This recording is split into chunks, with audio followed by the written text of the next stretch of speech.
when you are not with where majority of Americans are, then, you know, that is extreme. That is an extreme way of thinking.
Set you free, but I really want to let you be. And a part of me wished I could set myself aside, just let you take the ride, just chalk the rest up to destiny. I could let you believe that the only restraints in life are the size of your dreams.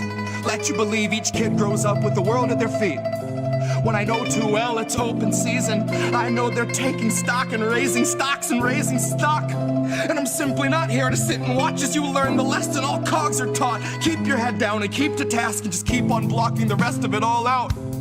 Just keep on with the rest of the herd of a million adjacent oblivious workers. The forest unseen for the trees, and the trees unseen for the fallout. Now what's more damning, baby, the truth or the ignorance?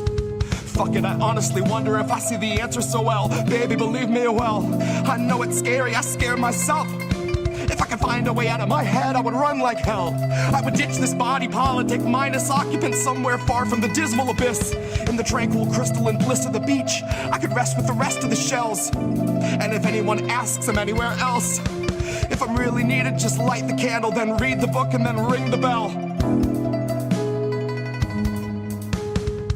Oh, my untarnished heart, my little perfect soul, this world will melt your mercy down so they can sell its gold. This world will take your worth and then demand 1,000-fold. It's full of greedy pigs who'll eat you out of house and home. They'll strip your bank account and sweep you somewhere down the road, and then return to eat your tent and shitty bike you rode.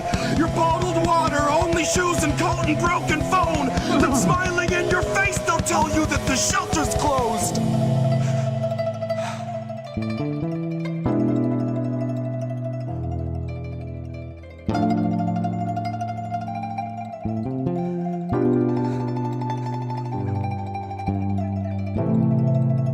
When you are not with where majority of Americans are, then, you know, that is extreme. That is an extreme way of thinking. Hoped you would never find out, knew that you had to know.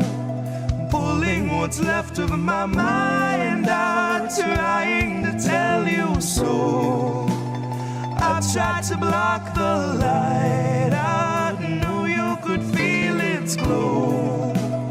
I've been here holding my hands out, trying to keep you close, trying to keep you close.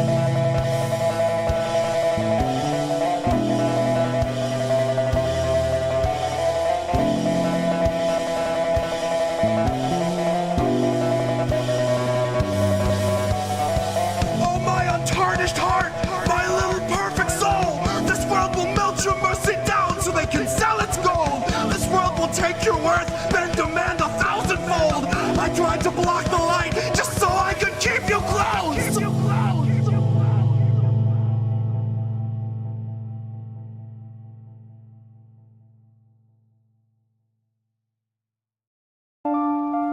I guess this isn't such an awful place. Is that what you want me to say? You prove it's possible to sleep for days and to still think you're right here awake. The cost of living isn't much to make, but God, it's so hard to save. And when they told you everything was safe, were you safe?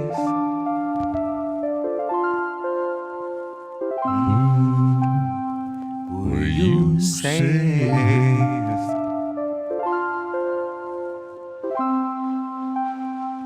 Were you safe?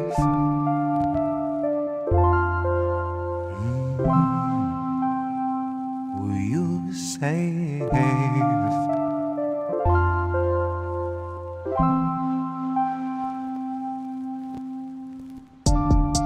I guess this isn't such an awful place. Is that what you want me to say? You prove it's possible to sleep for days and to still think you're right here awake. The cost of living isn't much to make, but God, it's so hard to say. And when they told you everything was safe, were you safe?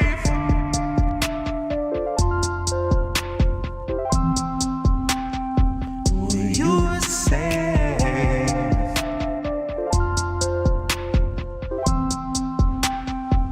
Were you safe?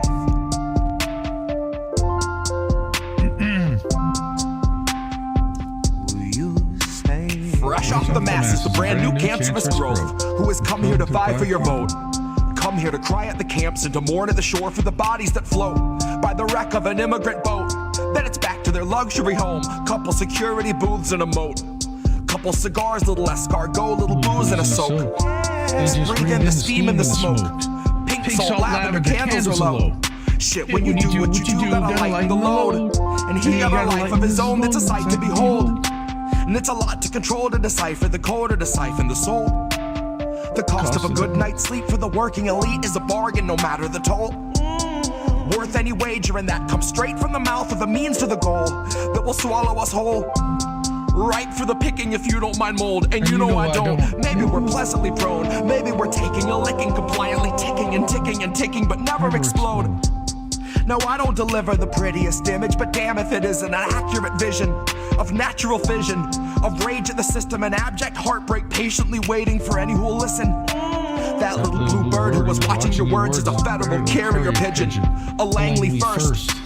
It's a patient observer who hears what it wants and is trained for the worst. Oh, you got nothing to hide.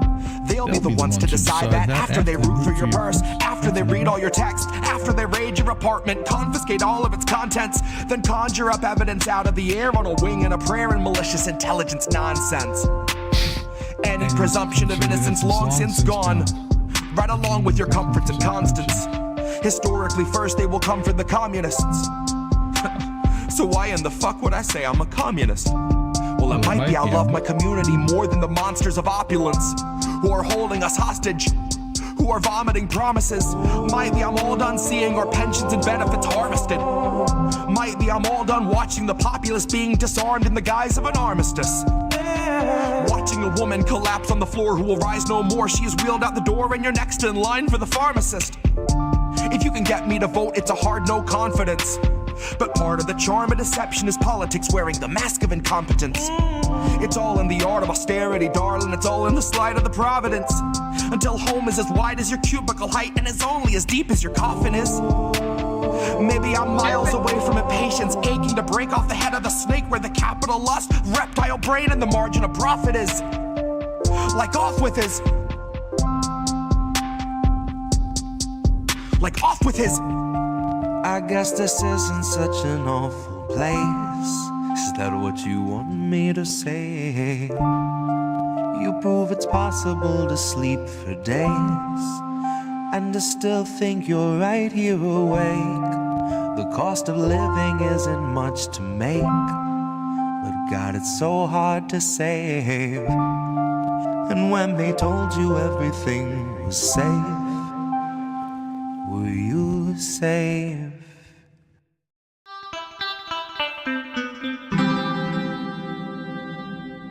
Who are these people? Okay, now I'm really embarrassed. Hi, everybody. That's me. Hi. And we went to the wrong screen. Rookie Moose. See, everything is different and everything's the same, and we're still screwing it up. See, minute one, technically new show, not really. But hi, everybody. That was my hot mic. You're welcome for anyone to listen to that. I'm definitely going to go back and cut that out because I did not know I was hot mic. It's embarrassing. Okay. Hi, this is Indy. This is IndieNewsNow Live, which is the first time I've really said that.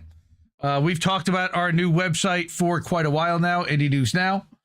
We are live over there right now, as a matter of fact, over at IndieNewsNow.com. Let me refresh the site real quick, and then I want to put that up so you see it. There it is. Boom.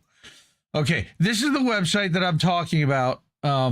We built this site, God, over a year ago, and it just aggregates and pulls independent media all day long, every day.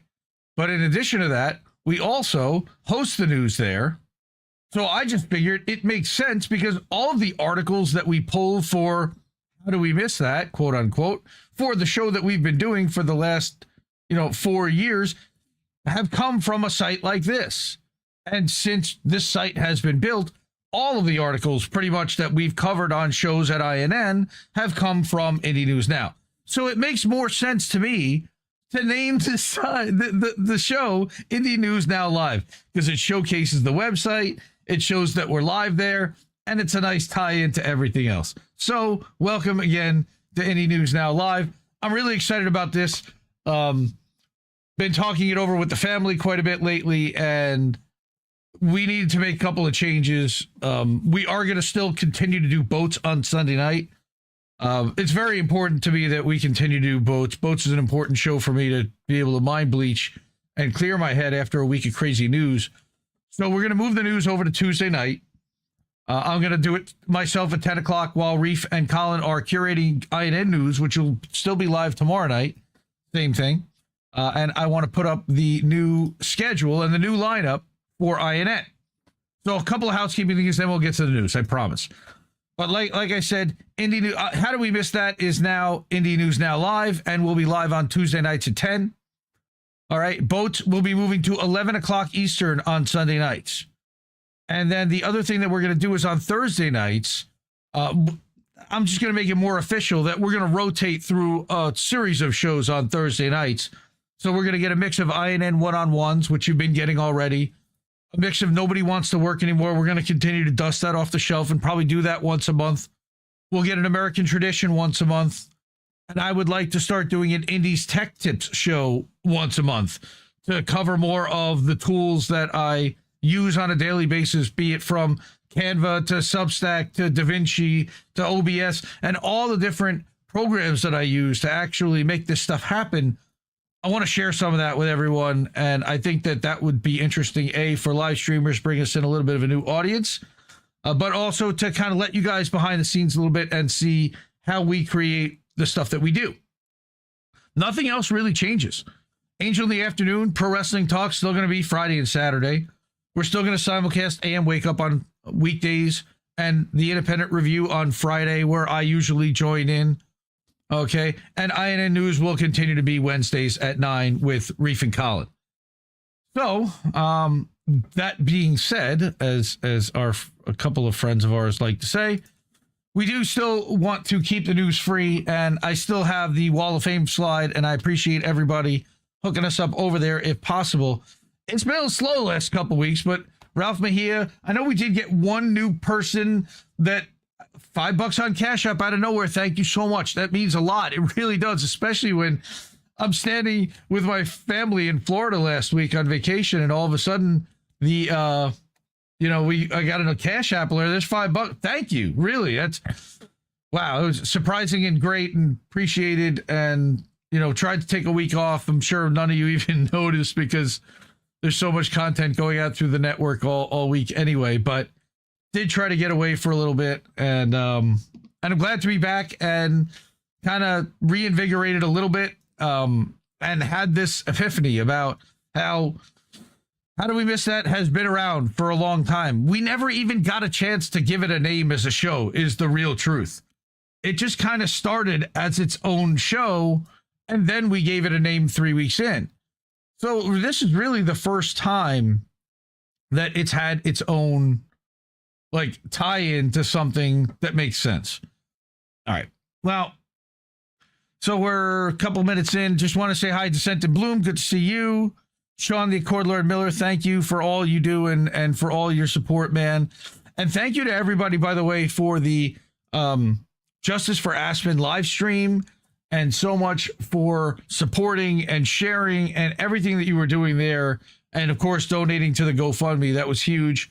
And we're going to continue to need that. So thank you to everybody that did that. That was a massive lift last month. And it was good to get a week off after spending all the time to produce that and edit it and make all the things together. Thank you, Oz the Boomer. Good to see you, brother. Wow. Okay. $5 from Oz. Thank you. Why didn't the thing go off? I don't know, but it should have. All right, let's get going. I have got some stories. Now, here's the crazy thing. I started going over this, and I had a couple of stories that I had thrown into a folder that I wanted to look at. And I'm reading this thing, and I'm like, this is a pretty crazy article. But at the same time, I guess we did this last time, and I don't even remember it because I guess my brain was so fried and tied up in Justice for Aspen stuff at the moment that covering this in the lightning round of the last episode, I want to go over it again because I think a lot of people probably missed it, and I definitely did, even though I actually read it once, which is that there was an actual joint congressional investigation that was launched in response specifically to ProPublica's revelations about detained Americans. Okay, 170 plus Americans have been arrested and detained by ICE. Most of them are released without charges, which is even worse. All right.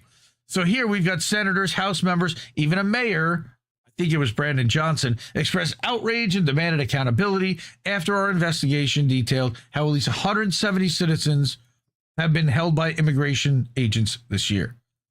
The last I knew, that was illegal. But I guess nothing is illegal at this point, especially if they hold you without charges. They can legally, I guess, detain you and hold you. But, man, it's problematic. And, of course, almost all of them are Latino. Go figure. So we've got a racist Customs, Border Patrol, ICE. Okay, this was from October 21st. So this was already a couple of weeks old. And, of course, this was in the middle of the shutdown. So nothing was really going on because these guys were barely showing up to work to begin with, and then not even voting until today to sell us out and reopen the government and give us nothing in return. The Democrats in the House and Senate announced plans for a wide-ranging investigation into immigration agents' detention of citizens after a ProPublica story found that more than 170 Americans have been held by immigration officials this year. Minority leaders of the House Oversight and Government Reform Committee and the Senate's Permanent Subcommittee on Investigations said that the joint investigation into the detention of U.S. citizens and other allegations of misconduct by immigration agents would include a hearing in L.A. Now, the only thing I do see here is that this is being run by Democrats, which means that this is going to be highly partisan, and the people who are in charge aren't even really going to be involved. So this is okay. This is like window dressing in a way to kind of expose it, but accomplish nothing. All right. Over 170 citizens have been arrested. Why? Because they look like me, because they're of Latino origin, or because they're suspected to not be a U.S. citizen, or because they are suspected of crimes that they have not committed. All right, that's Robert Garcia, and Karen Bass. We all know Karen Bass is problematic. She's running for her life effectively politically right now because of what happened with the wildfires earlier this year, and her taking her jaunt, I think it was to Uganda, while that thing was happening. Garcia said the investigators are demanding all records and documents showing how U.S. citizens are treated by immigration officials in L.A. and around the country. I think we know the answer to that already. An investigation isn't going to reveal any more than we know already. We want to understand what they're doing in our neighborhoods, how it's being funded. You're funding it, you idiots. You gave ICE all that fucking money the last couple of years. What do you mean? Our investigation found that at least 50 citizens have been detained based on questions about their citizenship as of October 5th. They were almost all Latino. What a surprise. Roughly 130 others have been detained after raids or protests on allegations of assaulting officers or interfering with arrests. Many of those cases have wilted under scrutiny. What's happening, honestly, is that a lot of people are chasing after ICE agents in these cities and honking their horns after them to let people know that ICE agents are coming into their city and into their neighborhood and to warn them. And ICE doesn't like that because that means fewer arrests for ICE. And we know from Stephen Miller's thing months ago, they have a 3,000 arrest per day quota nationwide. ProPublica says, we found Americans have been dragged, tackled, beaten, tased, and shot by immigration agents. American citizens. At least 24 citizens have reported being held for at least a day without access to a phone or a lawyer. They don't give a shit. This is modern day Gestapo stuff. Bass and Garcia don't care about them, but they said the mistreatment of citizens has come amid the arrests of immigrants reporting for check-ins and immigration court. We've seen this. We've reported on it. And the administration's repeated blocking of congressional attempts to visit and conduct oversight in federal detention facilities like the one in L.A. and the one in Newark and the one in Florida. They've tried to get into these places often, and they're told they don't have jurisdiction and they're not allowed to go. Quote, it's important that we say today what's happening to undocumented residents is also happening to U.S. citizens, which means that this can happen to anyone, to all of us at any period of time. Yes, Karen, that's correct, Karen. Former Congresswoman Karen, by the way. If she was sitting in Congress, she'd have been one of those people that was voting no, by the way, to reopen the government. Their article also has prompted members of Congress to write to DHS, which they'll get a strongly worded letter. In one letter sent to Kristi Noem, Garcia and Senator Richard Blumenthal from Connecticut said citizens in cities like L.A. have borne the brunt of the administration's aggressive immigration enforcement. Not only cities, but specifically blue cities. And that was something that even my father last week when I was down in Florida with him pointed out, is that notice that the top crime cities are not where they're sending the ICE. They're sending it into the blue cities. This is completely punitive. Totally agree. Quote, the impact of these arrests has not been evenly distributed across the country, and cities like Chicago, Portland, D.C., and L.A. have been targeted. Troublingly, the pattern of U.S. citizen arrests coincides with an alarming increase in racial profiling, particularly of Latinos, which has been well documented in L.A. Homeland Security has not replied to previous letters. What a shock. Why should they? There's no consequences for not replying. There's been no congressional subpoena. There's been nothing. Asked about the concerns from elected leaders, DHS spokesperson rejected claims that immigration agents have been engaging in racial profiling. Here comes the gaslight. Ready? She said in a statement to ProPublica that a temporary ruling by the Supreme Court in September had vindicated the administration, whether Mayor Bass or Rep. Garcia liked it or not. Really? DHS enforces political immigration law without fear, favor, or prejudice. We'll hear all about that in a few minutes. Claims by the media, agitators, and sanctuary politicians like Mayor Bass and Rep. Garcia that ICE is targeting U.S. citizens, making unconstitutional arrests, and trampling on civil liberties are false. That's why they just took Homeland Security away from the people that were running it and handed it to Border Patrol, right? We're going to talk about that in a few minutes. That slid by most people without them knowing about it at all. White House Deputy Press Secretary Abigail Jackson told ProPublica in an email that unhinged rhetoric from activists and Democrat politicians was responsible for an increase in assaults on ICE officers. Not ICE officers actually assaulting citizens, but the opposite. Uh-huh. And then, of course, you've got Chief Nazi himself, Deputy Chief of Staff Stephen Miller. He derides Karen Bass's press conferences. Abject lies. Like one of the biggest liars in the country. Gaslighting Nazi. Sure. Admit it. Violent leftists have been arrested and charged with illegally obstructing federal law enforcement, a felony. Dude, where are your pearls? Look at that pearl clutching. Let that sink in. Open borders, Democrats. Oh my God. Have incited leftists to violently attack ICE. I swear I'm waiting for it to fucking burst into tears. What a pussy.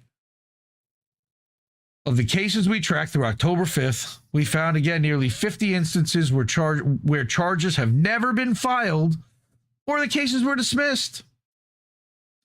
Well, if they committed a crime, I would guess that you would have found something to charge them with, wouldn't you? Our count found at least 8 citizens have pleaded guilty, mostly to misdemeanors, including for failing to follow orders. Others are still facing charges for more serious accusations, including for allegedly ramming an agent's car. The driver pleaded not guilty, and the footage that we saw was the exact opposite. The ICE agent hit them and then dragged them out of their own car. One account did not count citizens arrested later, all right, after some sort of judicial process, or those detained by local law enforcement or the National Guard. That also is a bunch of people. That included cases of some people charged with serious crimes like throwing rocks, like the guy in LA, or tossing a flare to start a fire. But those are like anecdotal, single one-off incidents. That's not happening in every city. People aren't tossing flares at Homeland Security agents everywhere. That's nonsense. Again, they're using one-off things to justify the systemic nonsense that's happening. Okay, this is bullshit. So not only that, and I know that, so that's Nicole Foy over at ProPublica. By the way, ProPublica won the Pulitzer Prize for Outstanding Independent Investigative Journalism this year. Good on them. But I also wanted to go to Indie Media Award honoree Left Voice, and I have a sound for that.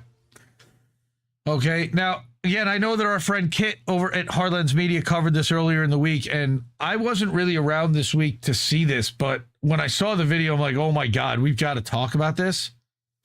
ICE agents detain a daycare teacher in Chicago. And again, I'm guessing some of you probably saw this, but I like this article from M. Carlstad and Gwen Lee over again at Left Voice. On Wednesday morning in Chicago, a nightmare scenario played out when ICE agents arrived at Raito de Sol Spanish Immersion Early Learning Center in North Center neighborhood and ripped a daycare teacher from her workplace in front of parents and their children. Why? Parents who arrived around the same time to drop their kids off witnessed and filmed much of the abduction. The upsetting footage shows 2 ICE agents in masks, of course, and police vests taking the teacher by force out of the school building as she struggles, visibly terrified. Her screams are audible from within the building as they force her out the door and handcuff her against a gray sedan. According to Chicago Alderman Matt Martin, who viewed security camera footage from the daycare, the ICE agents also entered and searched the daycare building with guns, while teachers and young students were present. That's illegal. According to parents, the teacher normally works in an infant classroom. In some video footage, the teacher can be heard telling the ICE agents in Spanish that she has papers. Indeed, she's an asylum seeker with a valid work permit. Her coworkers and community members describe the attack as horrifying, surreal, and nightmarish. Parents and children alike were left in shock and tears. Chicago Mayor Brandon Johnson condemned the abduction and criticized ICE's use of force against this teacher and other immigrants and protesters in Chicago.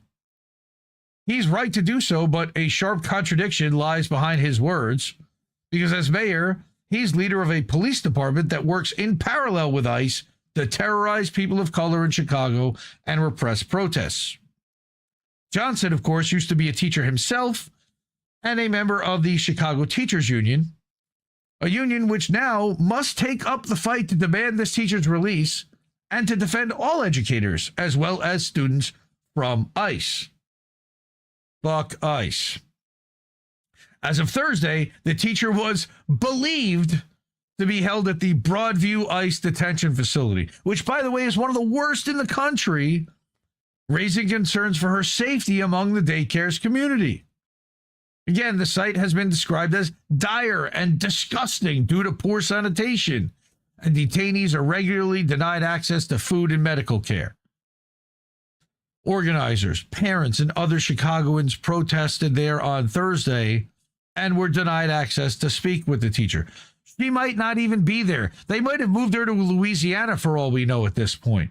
They move people around the country from facility to facility without telling anybody, and they're disappearing people, and that's part of the plan.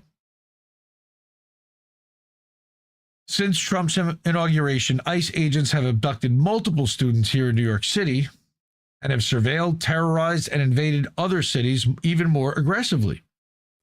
All over the country, there are instances of agents in unmarked vehicles wearing civilian clothes with faces covered, separating children from their parents, or beating and arresting people, sometimes citizens, who happen to look like they could be immigrants, and their skin is usually brown.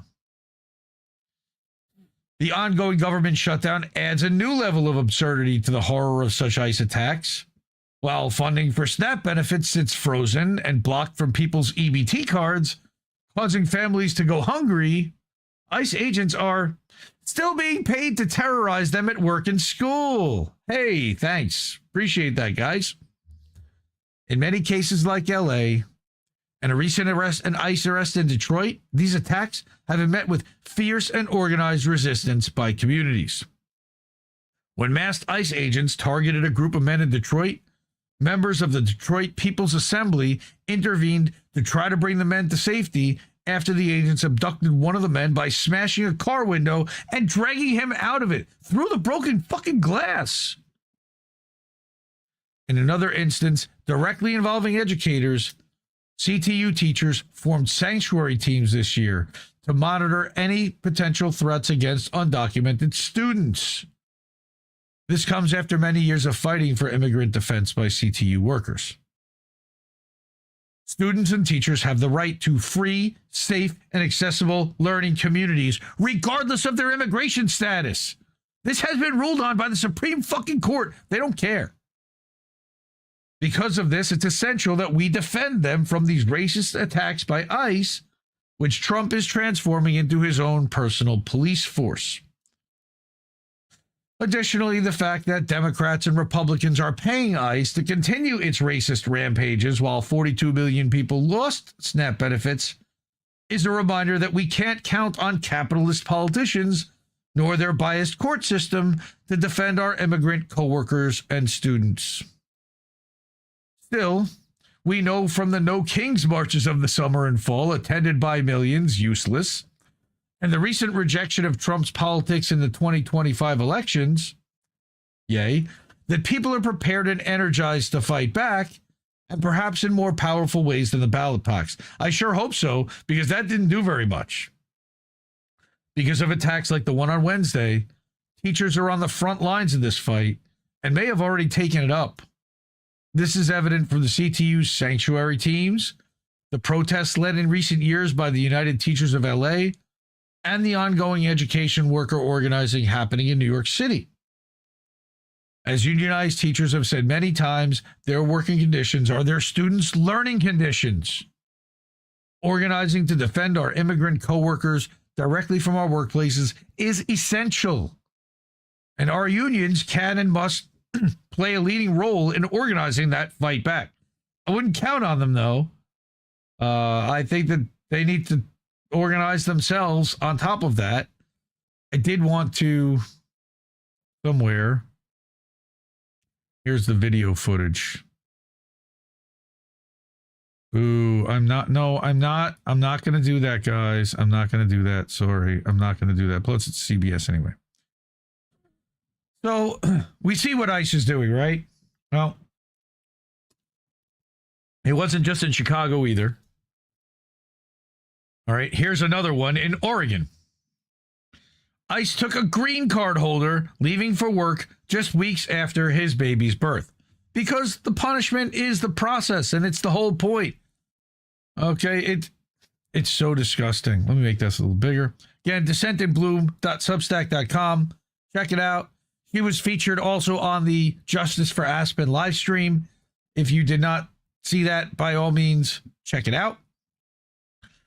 As she said, picture this. Sarah had just given birth 3 weeks ago. I remember when my kid was 3 weeks old. All right. Her body still healing, swollen, eyes heavy from the sleeplessness that comes with a newborn's cries. This was their third boy, and though her hands were going to be full, her heart had never felt fuller. Aw. It was fall in Oregon. The red and orange and yellow leaves fell from outside, very descriptive. Children were preparing for Halloween, and her apartment smelled of coffee and milk and baby lotion and baby formula, probably. All right. Her husband, lovingly called Yomi, was heading back to work today. All right. He didn't want to leave her side yet. Well, not while she was still sore, still between the beauty of their new child and the ache of recovery. But the rent was due in a few days, and the bills don't pause for love or birth. And in America, the landlord and the light company don't care if you just brought life into the world, and apparently neither does ICE, because on October 26th, Abayomi Daramola was taken from his wife and children, taken by masked men as he left for work that day. Fucking gross. See, when Yomi left, it was just another morning. Two rambunctious little boys excited for their new brother. The new baby's soft breath on her chest, that unsaid feeling that everything was going to be okay, but by afternoon, everything that they built, 10 years of home, family, safety, collapsed in the space between a knock at the door and a click of handcuffs. During the arrest, Sarah said one of the agents barely looked at her. He just muttered that her husband was being taken.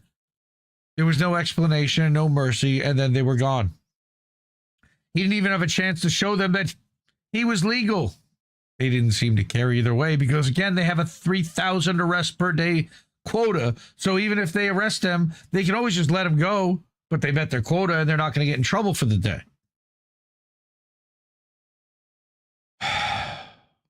Yomi had lived here for 10 years. He came from Nigeria, built a life, earned his green card, followed every rule this country told him would keep him safe. He wasn't hiding. He wasn't illegal. He belonged here. ICE coming for their family was likely the last thing on their mind. I'm sure seeing on the news, it's messing him up and he's wondering, are they going to come for me? And they did. Yet in that moment, none of it mattered. Sarah left standing in the doorway holding their baby, watching the only world she knew collapse. A father taken before his newborn would even recognize his face or know that this ever happened. And taken from two little boys who had never known life without their daddy. I mean, again, I got 3 little kids. This kills me.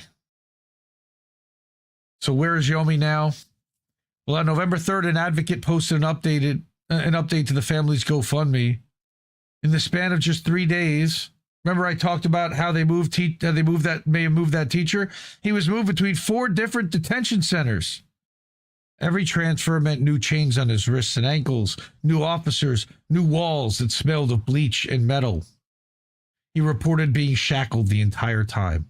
Wrists sore where the metal rubbed against his skin. His legs stiff from sitting in the same position for hours. What did he do? They wouldn't let him shower. They wouldn't even let him use a bathroom. For more than 72 hours, he sat in chains, sweating, aching, humiliated. Must have been sitting in his own piss and shit. The air was thick and sour. His clothes clung to him. Every mile of that journey stripped away another layer of his dignity, again, which was the point. He tried not to think about home. That's what tries to break them. About Sarah, the baby, the boys, because the thought of them made the walls feel smaller, I can imagine. This was a man who'd done everything right. who followed every rule, and yet here he was, treated like something less than human. That's the baby. But there's beauty in the darkest of times. And in the days since Yomi's arrest, the community has rallied around Sarah. Great. Thousands of dollars have been donated to her GoFundMe, enough for her to pay the rent and secure a short period of postpartum doula care to help her through long sleepless nights without her kids. Yeah, great. Thanks for that. It's great, but that she doesn't have to do that alone. But that small consolation for now, she and the kids have a place to stay, a little stability, and in the chaos that ICE left behind, which again, I think they want people to end up homeless out of this, evicted and living in their car on the streets or who knows where. They're fighting to free him, to get this man back to his family. Why? Here's the part that hurts to write. By early November, the average person in ICE detention was being held for roughly 7 weeks. How much is that costing us as a society, on top of the moral cost, but just the fucking financial cost? But people who fight their cases like Yomi is, they are often locked up far longer, sometimes many months or even a year or more. The people who get out earlier are the ones who self-deport to get away from the horrible conditions inside these detention centers. Again, the punishment is the point, which is the goal. Kristi Noem has said on record, the dog murderer, several times that the goal is to make ICE detention so cruel, so inhumane, and so torturous that immigrations would rather just go back to the places where they risk life and limb than stay and be abused. How is she not behind bars right now? But he is, because he's from Nigeria, and despite being a permanent resident with a green card, he's still going to miss the small irreplaceable things that mark a baby's second month of life.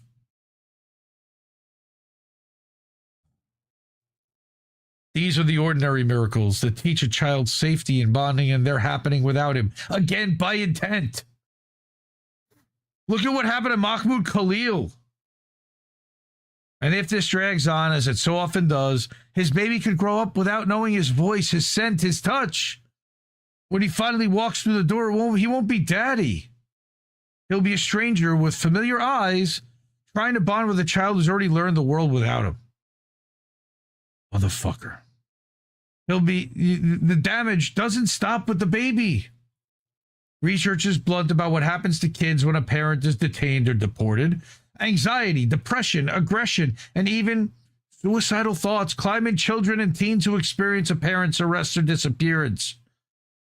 The longer the separation, the worse the outcomes. Sarah's older boys are all under 10. They need routine, touch, reassurance, and a parent who's not up all night calculating rent and legal bills and how to answer the question, when's daddy coming home? They want the two-parent family, and they just broke up a two-parent family. How Christian is that for a guy who's here fucking legally?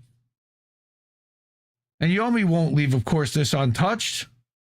Prolonged detention is consistently linked to anxiety, depression, and PTSD in adults. Look what they did to Aspen in 15 fucking days in Georgia, an American citizen. Symptoms that persist after release.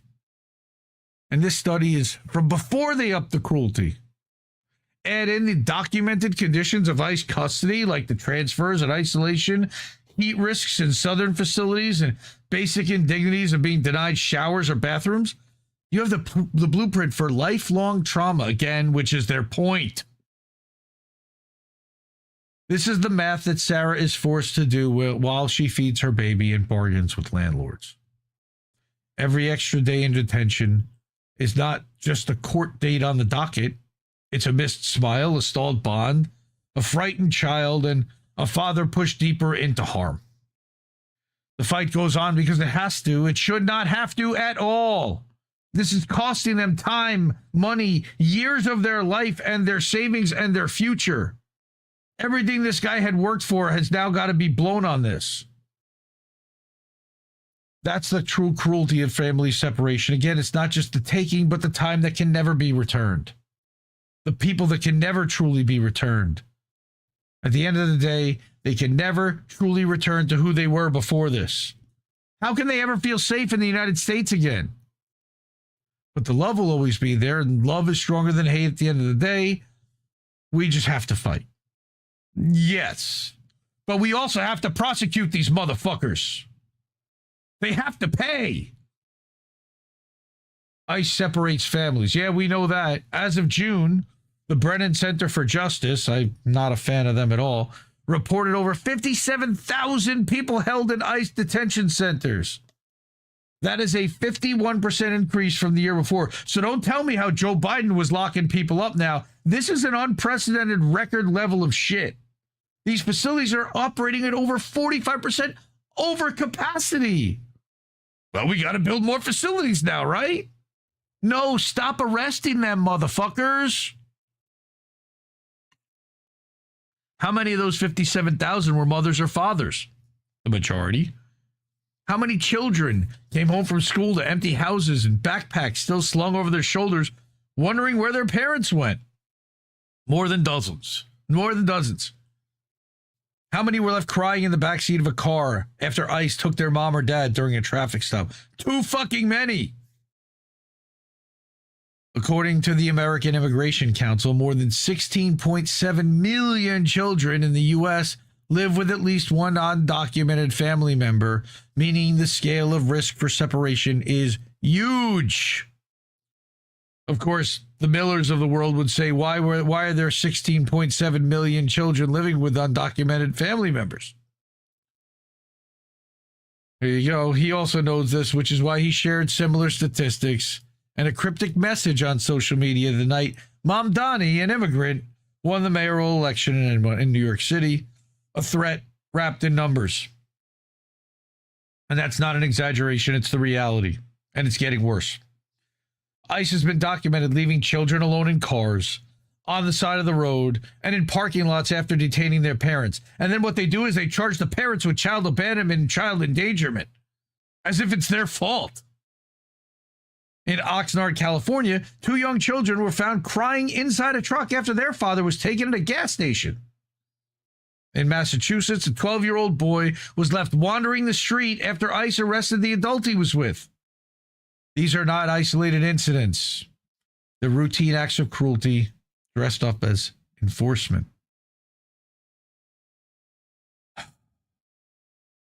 Children have started documenting it themselves. Children! On TikTok, videos circulate of kids coming home from school to empty houses, their parents' belongings scattered where they left them that morning. One girl only learned that her mother had been taken when she saw a video filmed by a bystander showing agents forcing her into their vehicle as she walked to the grocery store. This is not a hypothetical future or a dystopian warning. It's a growing reality unfolding in neighborhoods across America. Children are being stranded, terrified, and forced to grow up in the aftermath of government-sanctioned disappearances. This is fascism. People are putting up posters to show where ICE kidnapped someone because these families only find out their loved ones are gone when they never come home.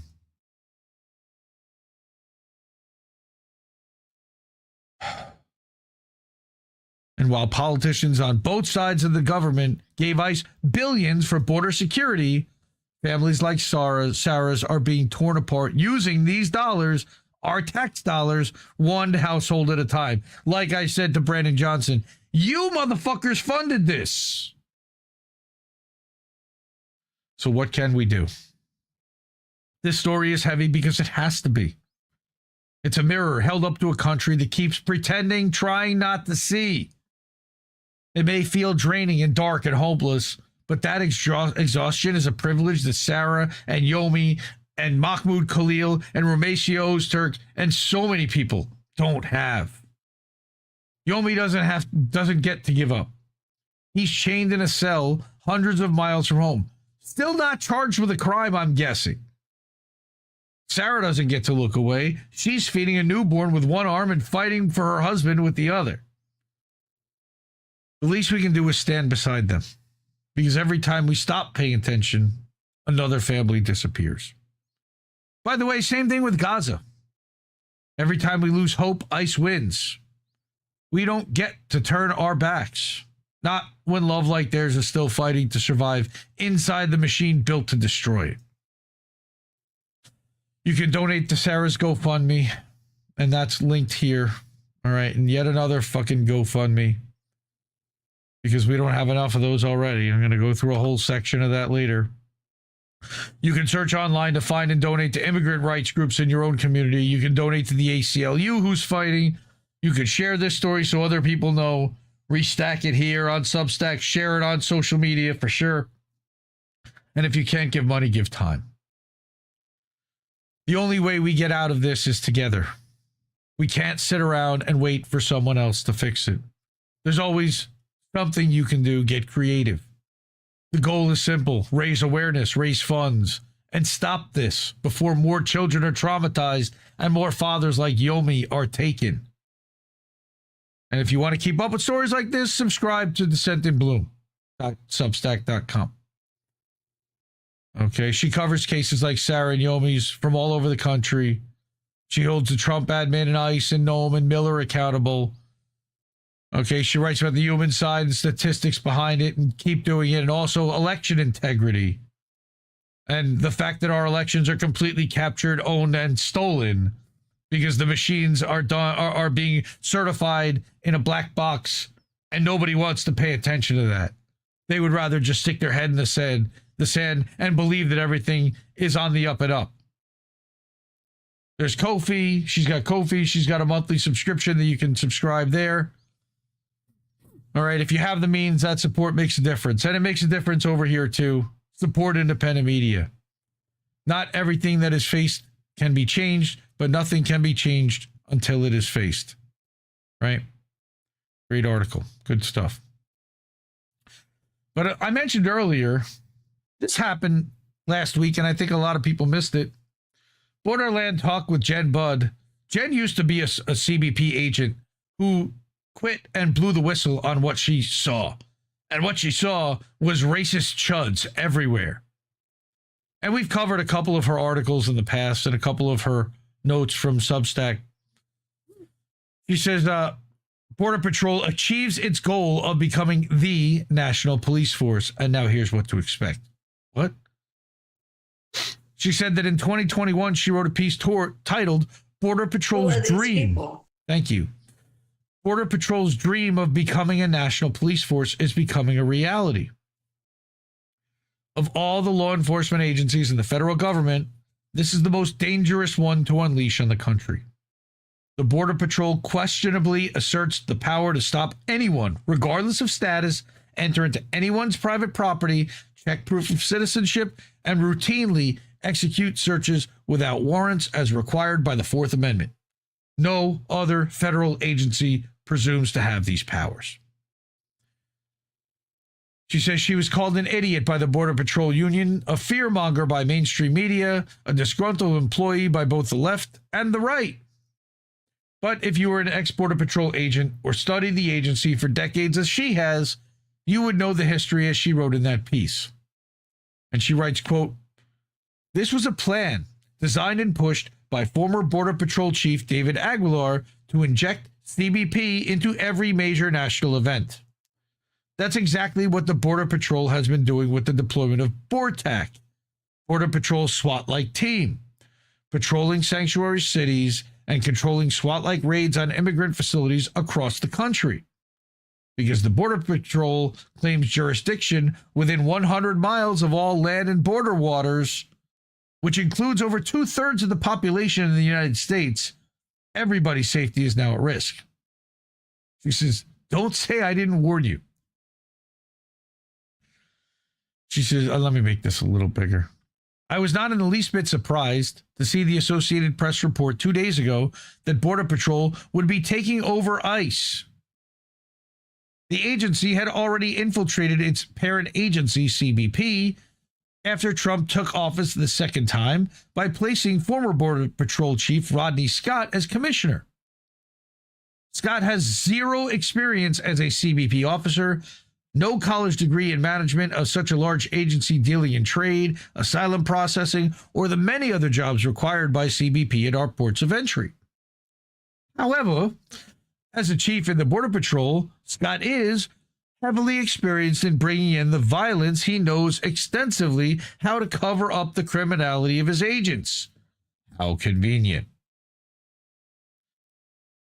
In May of 2010, after his agents beat to death a man for demanding medical treatment for an injury caused by an agent, Scott's secret and illegal cover-up team, known as the San Diego Critical Incident Investigative Team, interfered with the San Diego Police Department's homicide investigation of Anastasio Hernandez Rojas.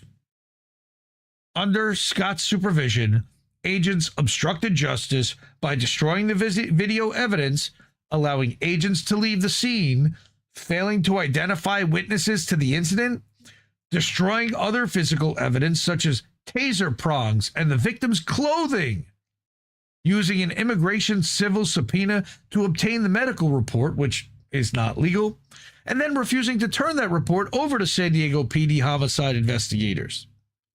And yet, no agent was ever held accountable for Anastasio's death. On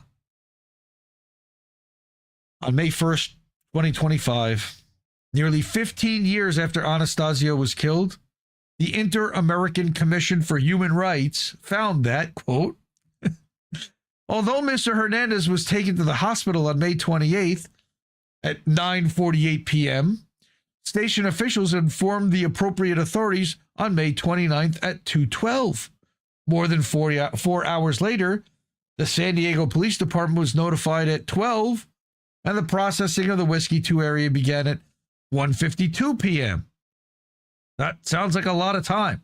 Thus, more than 16 hours had passed since the occurrence of the events, and the investigation team went to the crime scene to gather information without any record in the file that the area had been previously secured in order to safeguard the evidence and prevent contamination, because it hadn't. On the contrary, what is established is that prior to this, Border Patrol's Critical Incident Investigation Team arrived at the scene. In this regard, the Commission has 4 observations to make. 1, it's not clear what legal basis could justify the intervention of this body in the investigation and the excessive use of force resulting in the death of a person. Why are they there? Second, there's no basis in the national legal framework to support this priority access to the crime scene, and no other evidence, such as his medical records. Why are they getting access to that? Third, the state hasn't demonstrated compliance by this body with the aforementioned requirements. They haven't turned anything over. And finally, it's highlighted with concern, strongly worded letter, that the CIIT refrained from forwarding the collected information to the San Diego Police Department, which could represent an obstacle to the investigation whose jurisdiction is not in dispute. While you will not find much reporting on this astounding IHCR report in American media, the U.S. is a participating partner within the Commission and often uses it to condemn other countries for their human rights abuses. How convenient. Here's another one on September 28, 2012.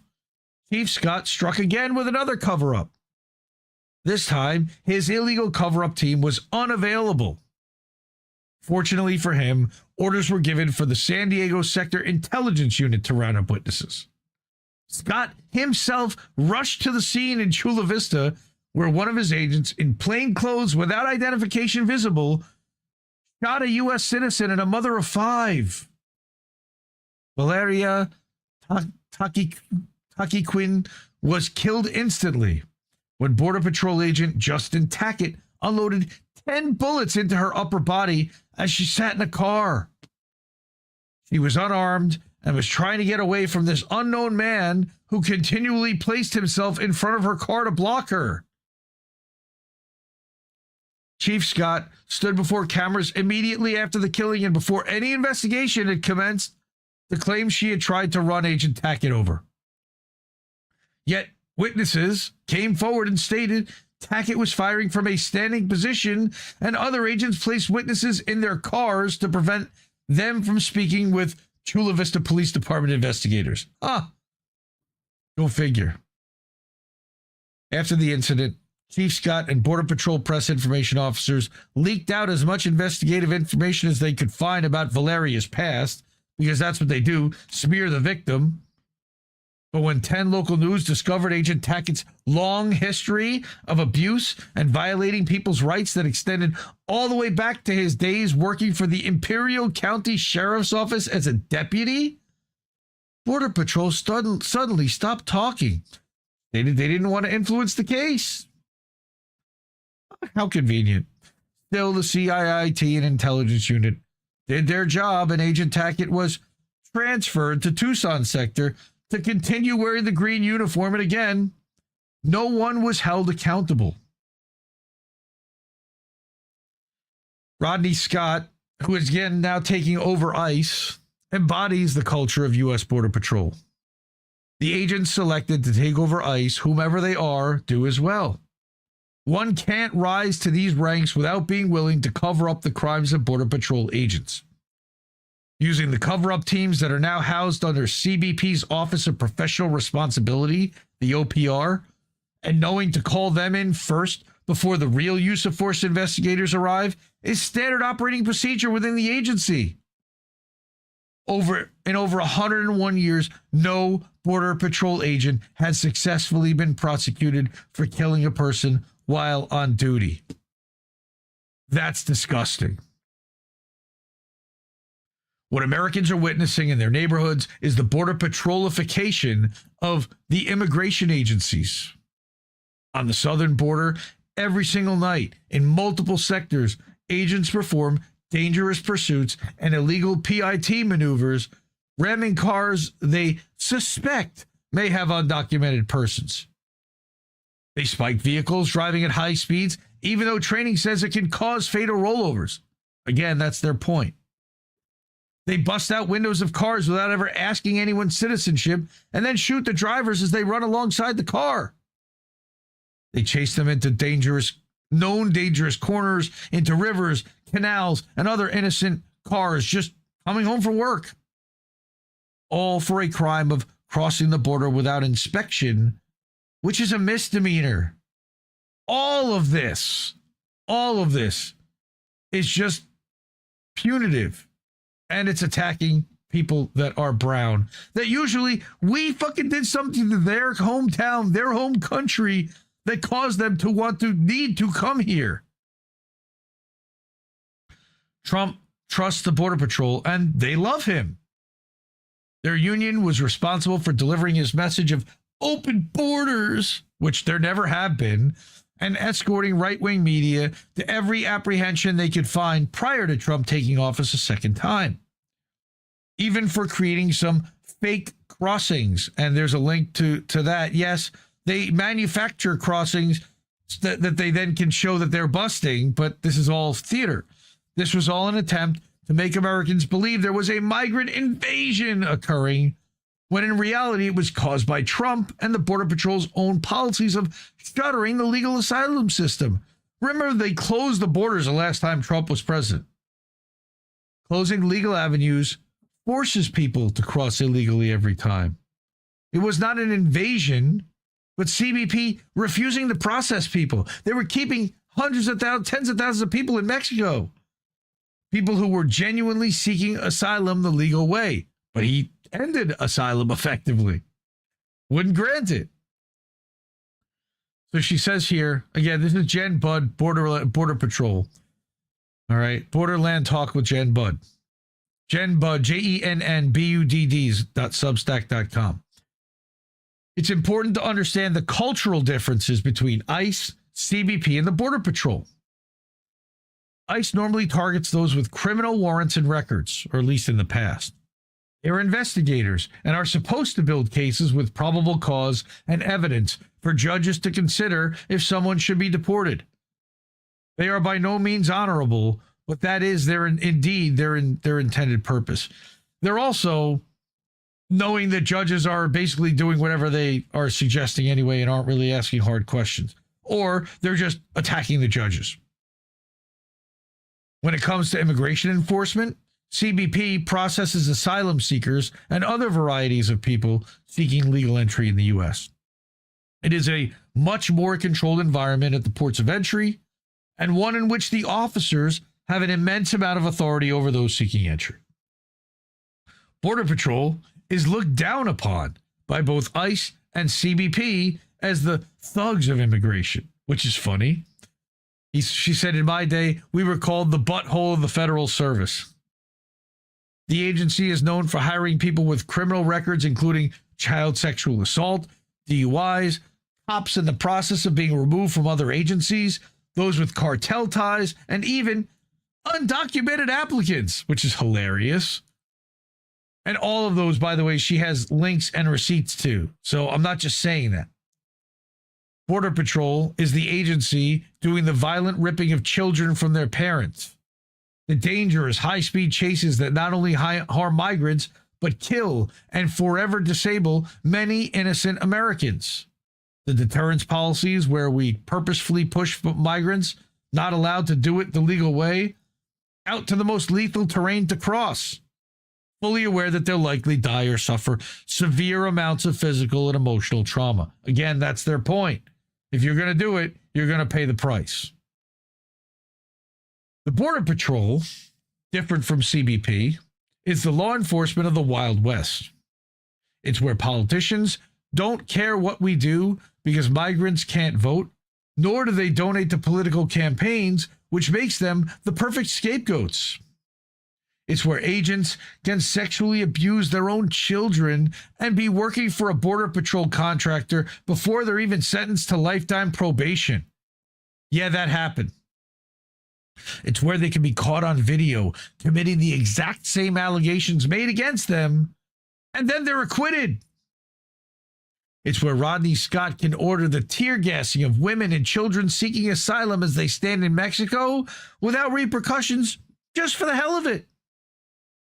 It's where agents know that their chiefs will ensure the cover-up teams will botch the evidence, identification, and collection so badly that juries can't convict them when they reach into Mexico and put 10 bullets in the back of a child as he walks down the street.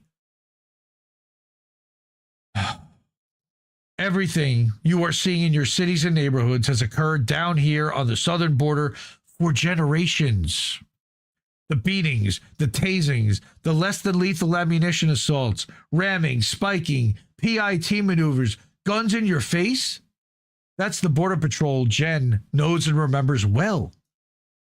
It's done in the most desolate of places, on the spider webs of dirt roads, on the little 2-lane highways that are mostly empty.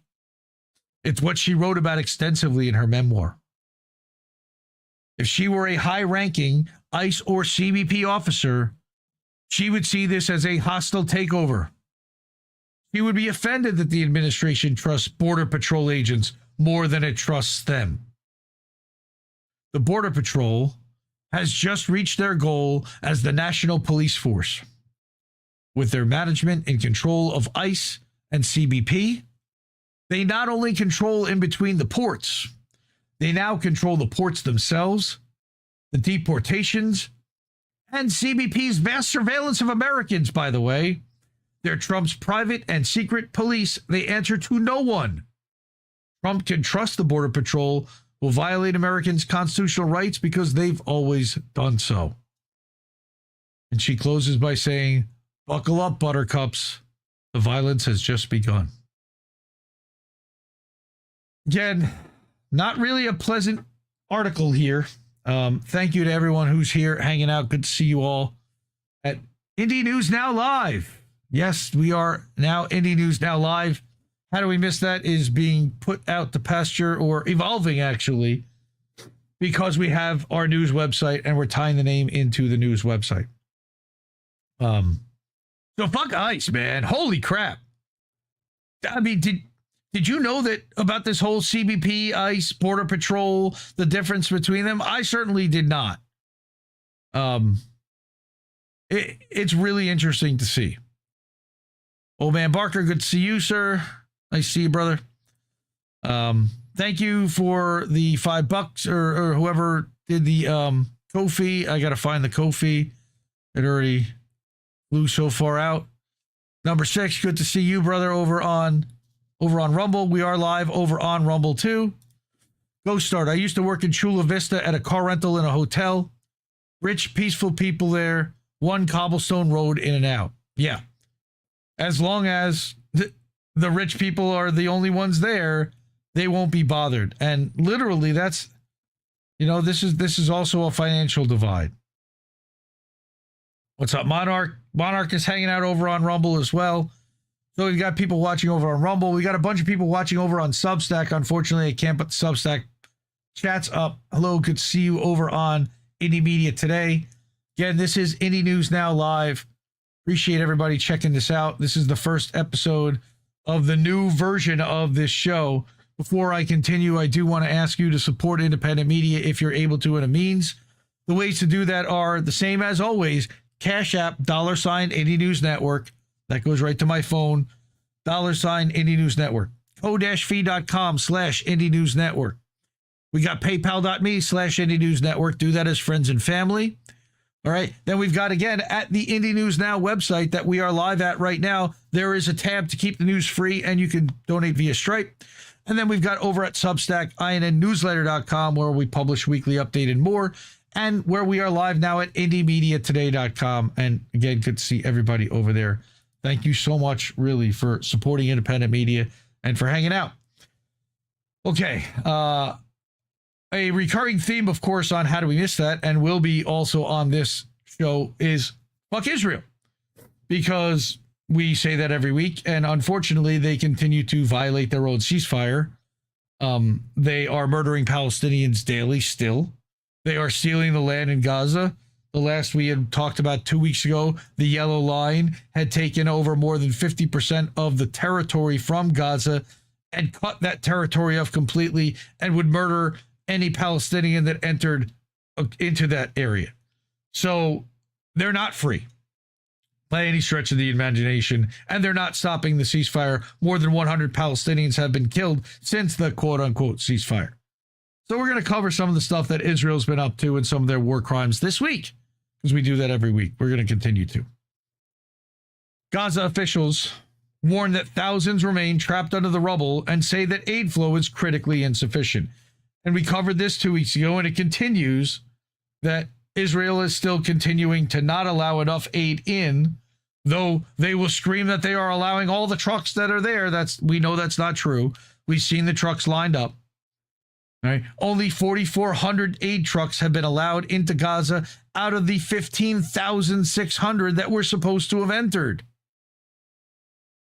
Now, the thing is that neither side signed this ceasefire agreement, so I don't know whose ceasefire agreement they're supposed to be following, because neither side technically agreed to it. But that is just one collapsed building. Good luck finding people under there without heavy equipment. The bodies of over 10,000 Palestinians remain trapped under the rubble of buildings destroyed by Israel. Okay. In a statement on November 6th, that is the Gaza's National Committee for Missing Persons. It's disgusting that they even have to have one of those, but they do. Quote, the humanitarian situation in Gaza requires urgent intervention to end the suffering of thousands of families waiting to know the fate of their children. Calling for the urgent entry of specialized international rescue teams and heavy equipment to help recover the bodies of trapped and missing Palestinians. The problem is that in order to get there, they have to go through Israeli territory, and Israel, of course, is not going to allow that, because fuck Israel. Israel's continued prevention of crucial equipment from entering Gaza is a clear violation of international humanitarian law, it added, demanding urgent action from the international community to save as many lives as possible and preserve human dignity. Again, not Israel's intent at all. Meanwhile, they continue to block the entry of humanitarian aid into Gaza in complete violation of the ceasefire agreement, which went into effect last month. A reminder, Israel did not agree to this ceasefire agreement. It was imposed upon them and Hamas.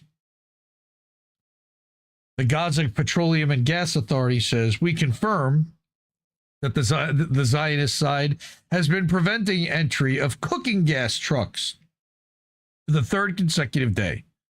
From November 3rd to November 5th, not a single gas truck has entered the strip.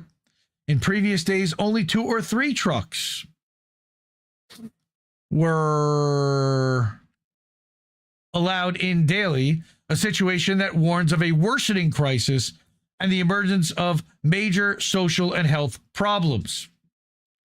We also note that the Zionist side has been sending back gas trucks every day without filling them, even after they arrive at the crossing, clear evidence of its deliberate attempt to worsen the suffering of Gaza's residents, despite the ceasefire that was imposed upon them. Furthermore, the Zionist side has adopted a new procedure, instructing trucks to head to the crossing only to turn them back empty as part of its ongoing effort to humiliate and subdue the steadfast Palestinian people in Gaza. So they send an empty truck in there and then turn them back. We all call on concerned parties and monitors of the ceasefire agreement to compel the Israeli side to implement the humanitarian protocol stipulating the entry of fuel and gas, and to intervene urgently to curb this deliberate and worsening gas crisis. Starvation crisis, it ain't just gas. Now, what we said, and we've been calling this for a month, and Israel is basically saying that they're using this as an excuse why they're not ceasing fire. Well, they haven't actually returned all the hostages, the dead ones. They can't return dead bodies that are buried under rubble and equipment without the heavy equipment to actually dig the bodies out. And of course, Israel knows this. So here's a couple of receipts. We go back to 4 weeks ago. Palestinians cease and Israel fires. Fuck Israel. Fuck Israel. Yep. From the mouth of Rifat. So that was the Council of State. And then we've got, what's next? Mondo Weiss. Here's another one. The Israeli media is already reporting on a secret clause in the Gaza ceasefire deal that no one is talking about. And what do? They do it in Hebrew. This is like they're communicating amongst themselves, and then they homogenize it for the English, for the Westerners. It's disgraceful. Right. So Hebrew language Israeli media reports that there is a secret clause buried in the Gaza ceasefire agreement that would allow Israel to resume the war. You mean the massacre. Again, it's not a war when the other side isn't fighting back. Palestinians worry that this is pretext Netanyahu needs to get out of completing the deal. It's exactly what happened. And it's the same. That was on October 10th. That was written by Mondo Weiss. A week later, we covered a very similar thing where they accused Hamas of violating the deal by not returning slain hostages fast enough. Also, what we predicted and what Mondo Weiss predicted last week, which was how Israel was going to claim that Hamas was the violator of the ceasefire, which was that the 24 slain hostages still left behind, they haven't been able to deliver them quickly enough because they're buried under rubble. Okay, the scenario Israel had long prepared for has come to pass. Hamas violated the agreement from the very start, announcing the return of only 4 deceased hostages out of the 28 it holds in the Gaza Strip. So this is the justification and the excuse that they're using for continuing to attack and murder Palestinians. Only 28%, though, of the required number of aid trucks have entered the Gaza Strip since the U.S. peace plan was announced, right? According to Gaza's government media office. The office, and again, this is from the Cradle. By the way, I'm not a big fan of the Cradle. I don't even know why, but I know that a lot of people have criticized them. Once in a while, they'll put out an article like this. I really haven't seen this anywhere else, which is why I went to the Cradle. Again, the Gaza office said in a statement on Thursday that Israel is carrying out its policy of strangulation. According to the statement, again, only 53 trucks have been allowed into Gaza, which is less than a third of the 15,600 that were supposed to enter as part of the agreement. The media office went on to say that these limited quantities do not meet the minimum needs, and the strip urgently needs a regular flow of no less than 600 trucks a day, as stipulated in the deal. That also includes tents, medical supplies, and food. On the other hand, the occupation allows the entry of larger quantities of nutritionally worthless goods, such as soft drinks, chocolate, processed meals, and chips, which reach the markets at prices more than 15 times their real value due to the occupation's control over supply chains. This confirms the occupation's reliance on policy of engineering starvation, controlling food security, and directly targeting civilian lives. Of course, they're also providing food that doesn't really have nutrients. Like it said, nutritionally worthless, that you give to starving people that you have not allowed aid in for 2 years. What do you think they're going to do? The lack of specialized equipment entering Gaza has made it nearly impossible for authorities to continue the search for the thousands of victims of Israel's genocide who remain trapped under destroyed infrastructure. Israel has not stopped violating the ceasefire agreement. Using alleged Hamas violations as a pretext, Israel has killed up to now over 150 Palestinians since the ceasefire was imposed last month. An Israeli soldier was killed in Rafah on October 28th. Israel responded by killing over 100 people in less than 12 hours. Earlier that month, a soldier was killed in Rafah, prompting violent strikes that killed dozens of civilians and assassinated several top Hamas leaders. Hamas's military wing, the Qassam Brigades, released a statement confirming that it had lost contact with its fighters in Rafah, which was destroyed and occupied by Israeli troops during the massacre, not a war, massacre. And allegedly, they had started to fill in tunnels with cement that they had allegedly known Hamas fighters to be housed in. Around 200 Palestinian resistance fighters remain trapped in underground tunnels in the southernmost city. Attacks against Israeli soldiers in the area may have been carried out by these isolated fighters who are unable to retreat to Hamas-controlled zones. They've got them boxed in. Israel is, quote, close to killing, unquote, the 200 trapped fighters. The devil, Bezalel Smotrich, said earlier this week, after Tel Aviv was said to have rejected granting safe passage to the resistance operatives. So wait, you're not going to let them go safely. Of course, they're not allowed to shoot their way out. So their only option is to die in the tunnel now? According to reports, the U.S. is trying to convince Israel to allow the fighters to hand over their weapons to a third party and surrender in exchange for amnesty, so that Israel can kill them afterwards, I guess. Some of the Hamas militants in the Rafah tunnels are murderers. They cannot be granted amnesty. They can either be killed or surrender and be detained by the IDF, an Israeli official, a murdering war criminal, told Axios.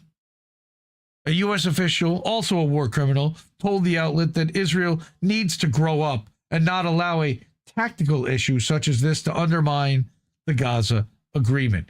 Again, that Israel never agreed to. Don't forget, they're allowed to violate all of this because they can claim they never signed off on it in the first place.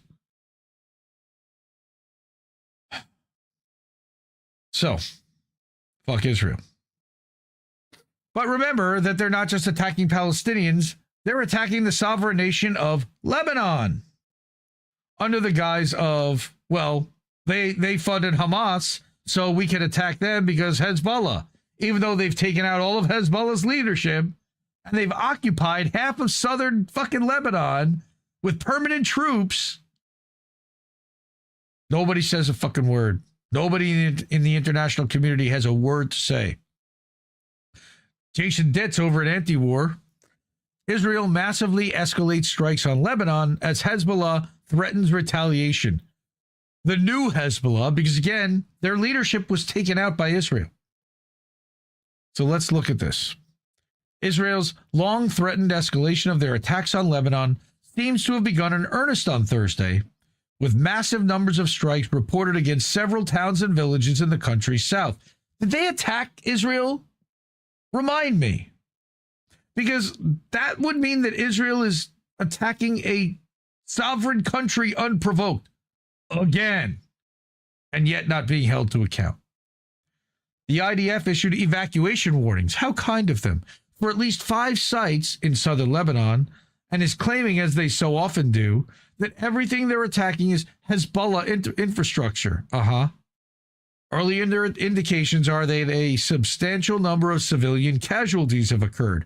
What a surprise. The Gazification of Lebanon. The most recent toll has 1 confirmed killed and 9 wounded, though those tolls are expected to rise. This comes amid an Israeli Security Cabinet meeting at which the Northern Command will reportedly present various options for the direction and scale of a military escalation in Lebanon, in spite of a ceasefire nominally having been in place for the past year. All right, and there's one of the photos from the airstrike on Tair Deba, according to Reuters Connect. Israel has violated the ceasefire thousands of times since then, killing hundreds of people, including over 100 confirmed to be civilians. Hezbollah, again, has not attacked Israel, has not fired a single rocket during that period, though that may be about to change. Hezbollah issued a report early on the latest attacks, stating their position that they retain a legitimate right to self-defense.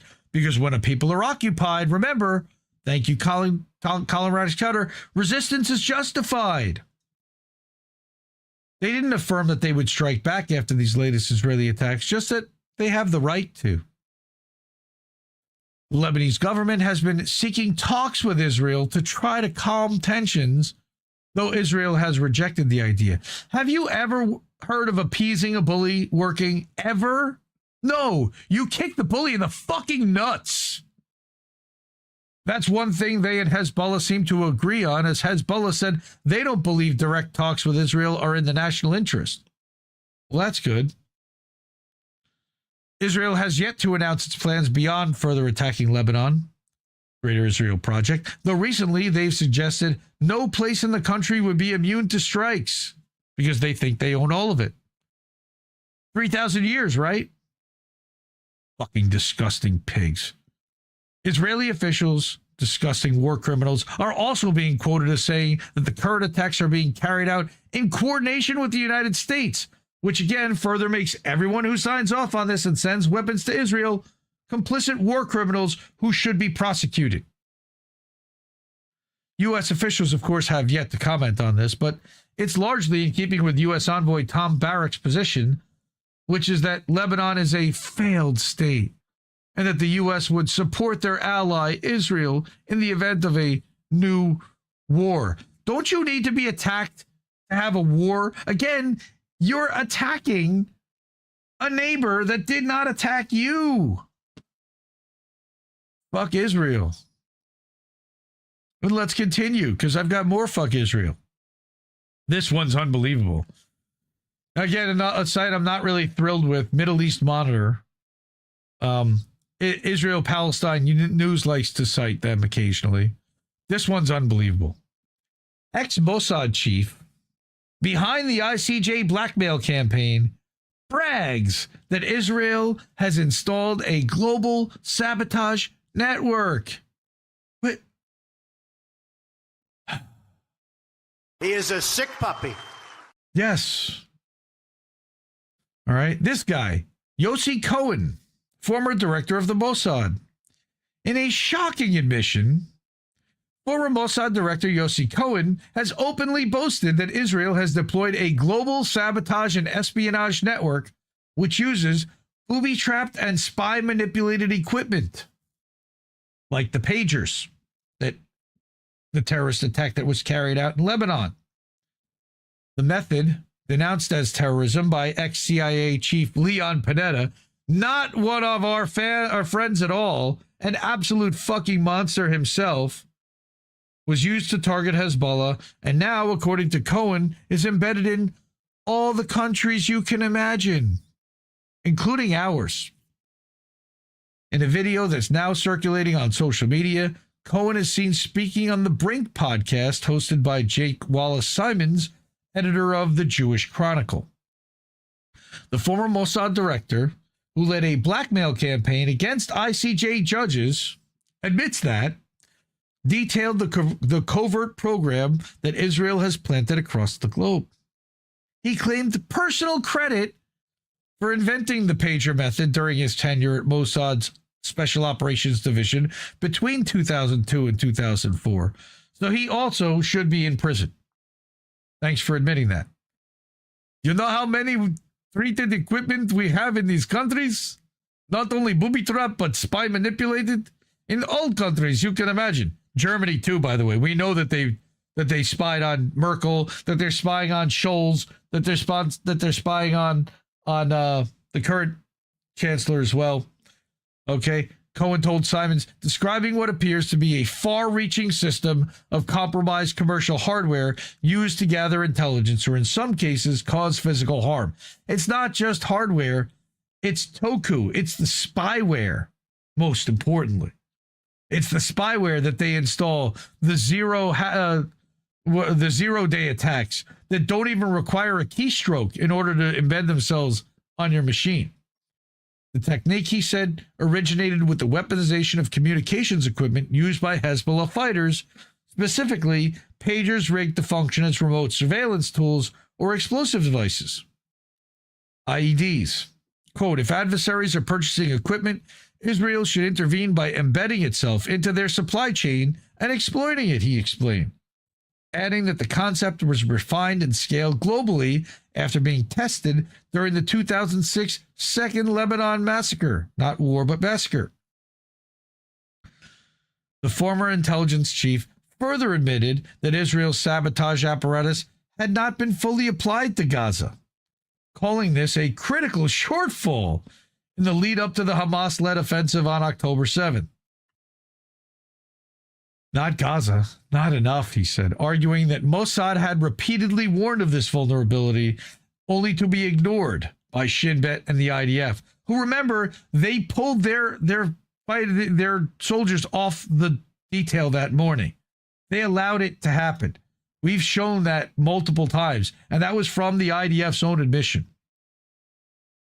While Cohen's remarks appear to confirm long-standing suspicions by government and cybersecurity analysts that Israeli firms and agencies have used tech as a Trojan horse, the interview also raises troubling questions about accountability, legality, and the potential scale of the operations. I would hope so. Critics have long warned that Israeli surveillance and weapons technology, which is often marketed through private firms with close ties to Mossad and Unit 8200, we talked about Apple and Unit 8200 recently, poses a threat to international security. And just how many former Unit 8200 people work at Apple now? You think that that's not what he's talking about? That every iPhone now can be hacked? Cohen's boast now appears to offer direct confrontation that such concerns are well founded. Again, last month, Netanyahu himself, in front of that 250 Congress people, claimed that anyone with a cell phone owns a piece of Israel. That's what he meant. His remarks were widely viewed as an admission about Israel's global sabotage and spy network. They were also a warning to everyone. Don't fuck with us, because if you got a phone in your pocket, we can make it explode. That was the warning. Fuck Israel for that too. But I ain't done. I got another one from Left Voice, Indie Media Award honoree, class of 2022, top outlet. This is an important one because this also involves another Indie Media Award honoree, Robert Inlakesh. YouTube has removed over 700 videos documenting Israeli war crimes. What a shock. Removed content included harrowing testimonies and key investigations into war crimes committed by the genocidal state. This censorship is a direct consequence of U.S. State Department policy. Thanks, Marco Rubio, you fucking piece of shit narco. YouTube has closed the accounts of 3 of the main Palestinian human rights organizations and removed more than 700 videos of Israeli atrocities and war crimes committed in Gaza and the West Bank. The deleted content from Al-Haq, the Al-Mizan Center, and the Palestinian Center for Human Rights included, among other things, harrowing testimonies from mothers who survived the genocide, investigations into the murder of journalist Shireen Abu Akleh, and visual evidence of the systematic destruction of Palestinian homes under occupation, material that constitutes key evidence of war crimes. It's a war crime to delete the war crime exposure, by the way. Now YouTube and Google are complicit. The company, which is now owned by Google, it's actually owned by Alphabet, acknowledged that this decision was a consequence of the sanctions imposed by the U.S. State Department on organizations that cooperated with the ICC in cases against Israeli officials. This is insane. The sanctions and censorship intensified after the ICC issued arrest warrants for Netanyahu and Gallant, prompting an open campaign by the U.S. government to protect Israel and block any accountability. It was also revealed that YouTube coordinated with Israeli tech workers to systematically remove all content critical of Israel. Thankfully, they haven't gotten to our shows yet. The affected organizations and human rights leaders denounced the incident as a blow to freedom of expression and the fight for justice. That's a minimum. Why you're using YouTube as your main source for hosting that evidence is beyond me. But a spokesperson for the Palestinian human rights organization Al-Haq told the CIA-run Intercept, quote, YouTube's removal of a human rights organization's platform carried out without prior warning, they never warn you, represents a serious failure of principle and an alarming setback for human rights and freedom of expression. The U.S. sanctions are being used to cripple accountability work on Palestine and silence Palestinian voices and victims, quote unquote. Yes, because Zionists run YouTube. Naturally. Meanwhile, on other online platforms like MailChimp, they followed suit too, closing key accounts that reported on Palestinian issues. These episodes of cooperation and capitulation are not isolated, however. They're part of a strategy of active complicity between big tech, Google, Meta, Amazon, and imperialist powers, which not only censor the truth, but also provide the infrastructure and technology to sustain the Israeli machinery of occupation and extermination. Notice that they didn't mention Microsoft there, which is interesting, because Microsoft just announced that they would be cutting back some of their work with the Israeli government. But I guarantee you it ain't going to be much. This is all yet another example of how imperialist capitalism puts its economic and political interests above the truth and above the lives of oppressed peoples. The struggle for Palestine is also the struggle to break the information blockade and censorship that legitimizes the genocide. This article was published in Spanish on La Izquierda Diario on Friday, November 7th, translated and adapted for Left Voice by the great James Dennis Hoff. Thank you very much, James. Thank you, Left Voice. Robert Inlakesh also said that he's had video evidence of his that he's posted removed as well. So fuck Israel. All right. And then I've got a little every time, right? Let's keep in mind and let's remember that continue without supporting us. Screw you guys at the New York Post. Fuck Rupert Murdoch. But this is another one of those situations where I have to bring a corporate media thing, somewhat corporate media. You know, the morning after Zohran Mamdani was elected new mayor, outside Yeshiva, Magen David Yeshiva University in Brooklyn, a swastika was spray painted on the wall. And of course, every Zionist in the world screeched, anti-Semitism, anti-Semitism. It's got to be the Muslims. Notice, though, that there's a camera literally right fucking there. Okay? Well, who guesses what happened, guys? New video shows hateful bike riding vandal who scrawled swastikas on the Magen David Yeshiva, and you'll be shocked to know that he's wearing a fedora, they called it. And I'm not going to play the music because fuck the New York Post. There's the guy on the bike right there. Okay, that fedora looks awfully familiar. It looks a lot like the hats that the Lubavitcher Chabad wear.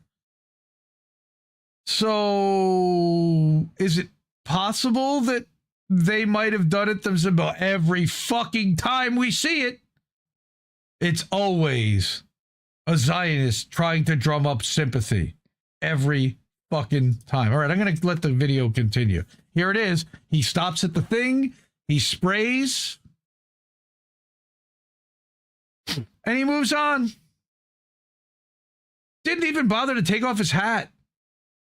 Oh, there's another one. Look at that. In the middle of the night, of course. That's right, Topher. It was either that or it's an Amish dude. Exactly. Here's more official Shomrim Flatbush Safety Patrol showing the man in a fedora. That looks a lot like the wide-brimmed hats that the Orthodox wear. And it looks like the guy even might have a long black beard. Maybe I'm wrong. Yeah, those racist Amish. Seriously, Jason. Every time, right? Unbelievable. And then again, not so unbelievable at all. And here he is coming back after he does the vandalism. And he's going home. Maybe he's got a mask on to cover his face. If I were spray painting a swastika as a Zionist, I would probably have a mask on myself.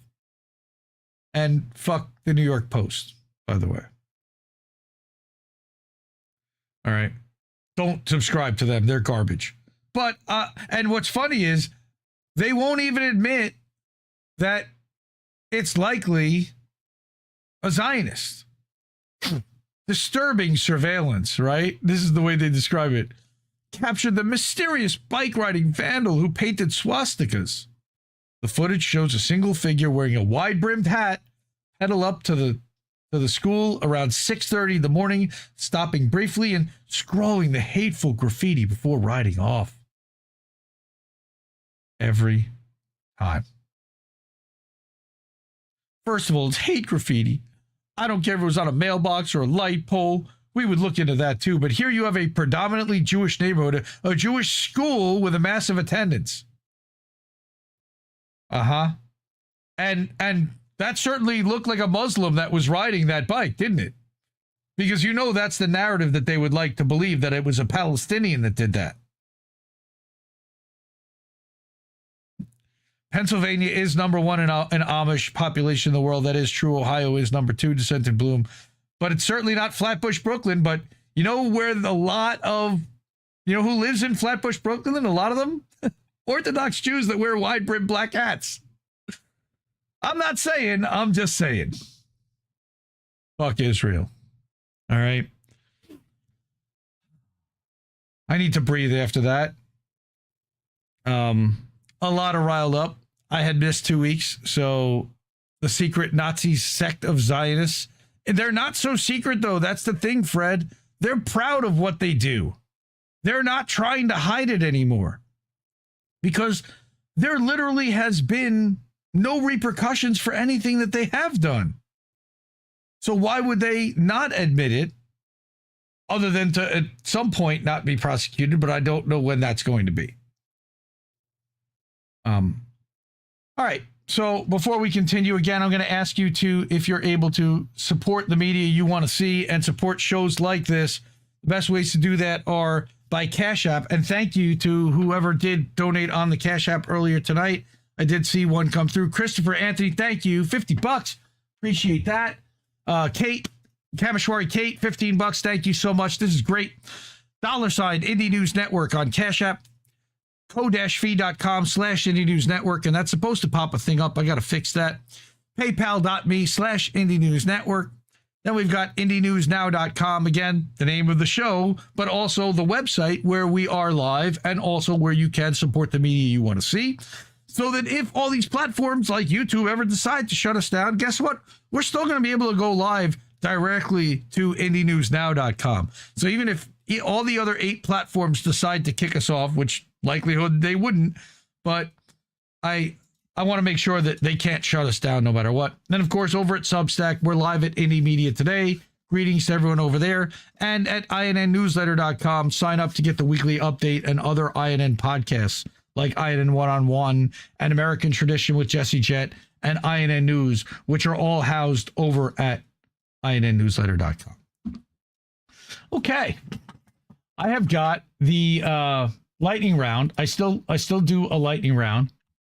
I went to another different independent source that I normally don't go to in this one. An interesting situation where I found, Reason Magazine is Cato Institute, libertarian chud, capitalist.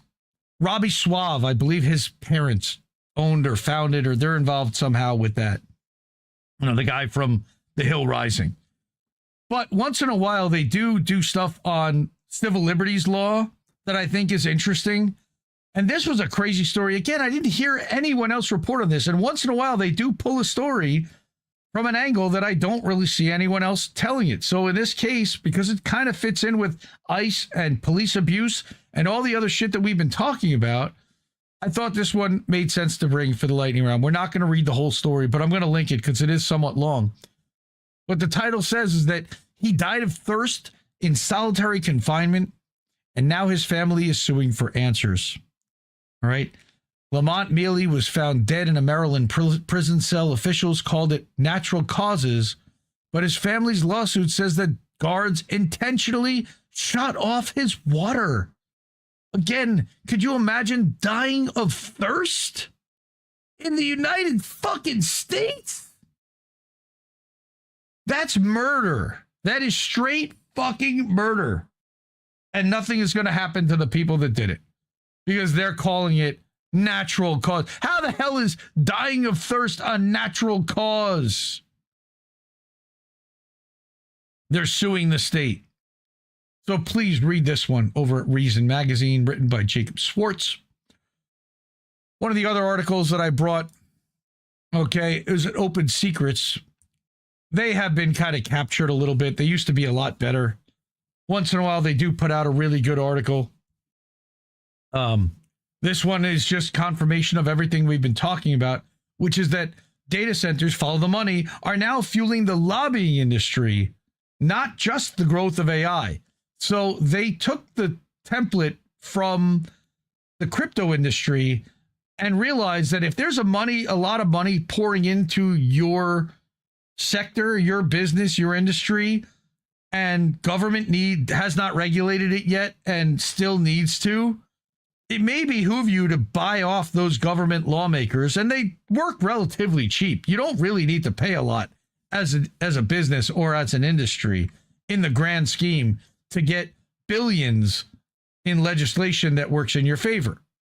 So, again, from the farmlands of Northern Virginia to the industrial parks of New Jersey, very close to home with Angel and I, massive new data centers are popping up across the country to power America's artificial intelligence revolution, the one that nobody asked for. The energy needed to power these data centers is driving national energy usage to record levels, and those costs are falling on American households as soaring electricity consumption has translated into higher home utility bills, as well as health and environmental risks. Why the companies that are using the AI and using these resources aren't the ones that are having to spend the money to use the power, I don't understand. How is it being transferred to all of us? Well, every time we do a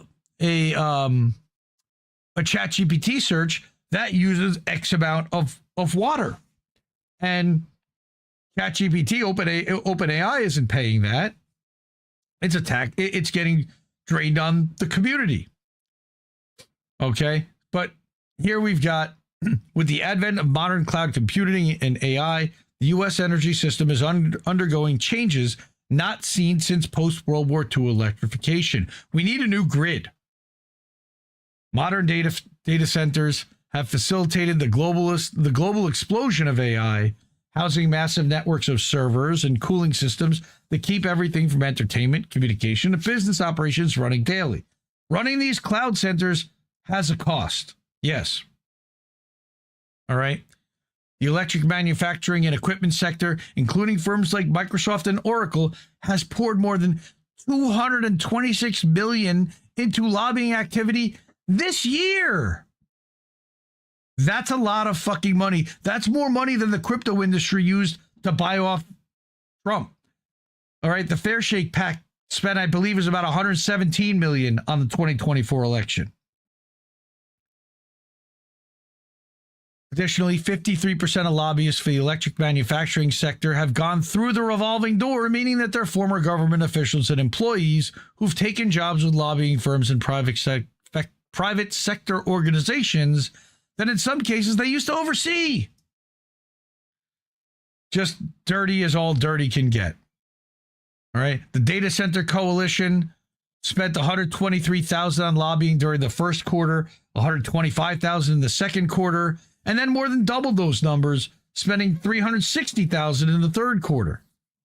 $1 million of lobbying, not even. All right. To them, that's a drop in the bucket. But it gets the congressperson of their choice elected, and it buys them favor with all of the lawmakers on both sides that need that funding. So check out that Open Secrets article. Finally, I brought another Indie Media Award honoree, Dave DeCamp from Anti-War. Don't forget about Venezuela. All right, because I think a lot of people are still sleeping on Venezuela. We've been bombing boats.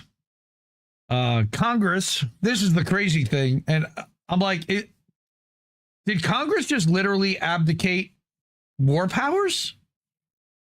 Congress, the Senate, votes down a resolution to block Trump from starting a war with Venezuela?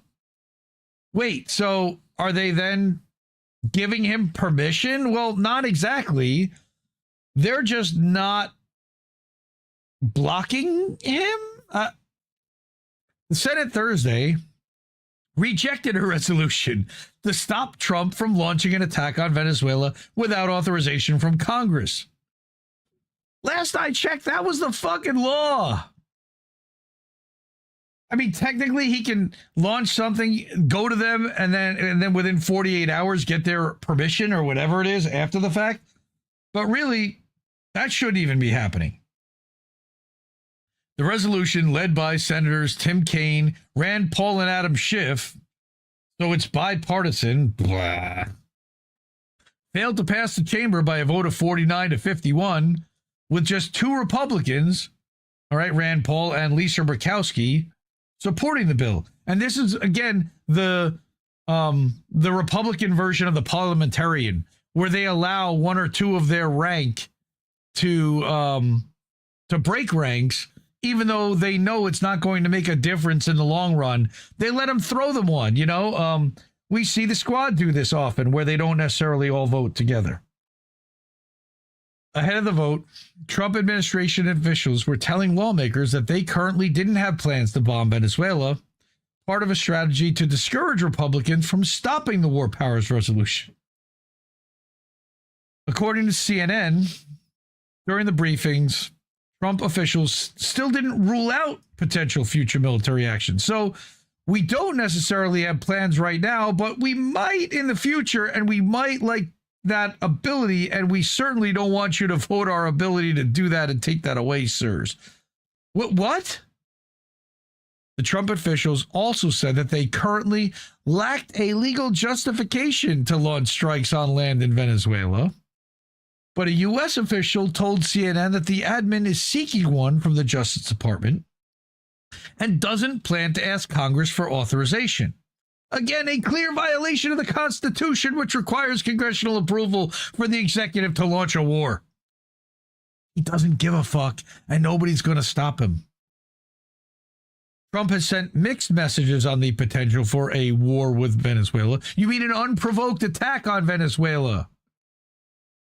And according to the Wall Street Journal, he's expressed reservations over the idea of launching strikes on the country. He should. But the massive U.S. military buildup in the Caribbean continues as a U.S. aircraft carrier and its strike group are on their way to the region. We reported on that 2 weeks ago.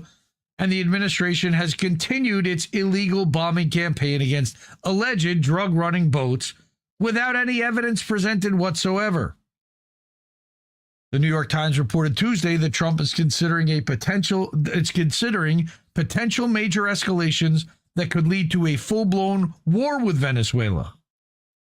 They include bombing military targets inside the country, sending special ops forces to kill or capture Maduro, or sending a much larger force to capture airfields and oil infrastructure. Right? That's right, Topher. It's an unprovoked attack on fucking fishermen. That's absolutely correct. With no evidence, no receipts other than trust us, bro. So, fuck the Trump administration for that. As well as for the data center stuff that they're pushing, because they're certainly being bought off for that. And for this police abuse, which is happening under his watch, too. So this is more horrifying domestic shit that's happening and international stuff that's happening thanks to Trump. And not just Trump, but Trump, remember, is a symptom. He's not the one running all of this. You've got Bannon, you've got the donor class, you've got the Adelsons that are making sure everything runs in Israel and Iran and Lebanon and all the other stuff. This is a global network, okay? C.J. Hopkins often referred to it as global cap because it's global capitalism. It's all the forces working together. Dissent in Bloom.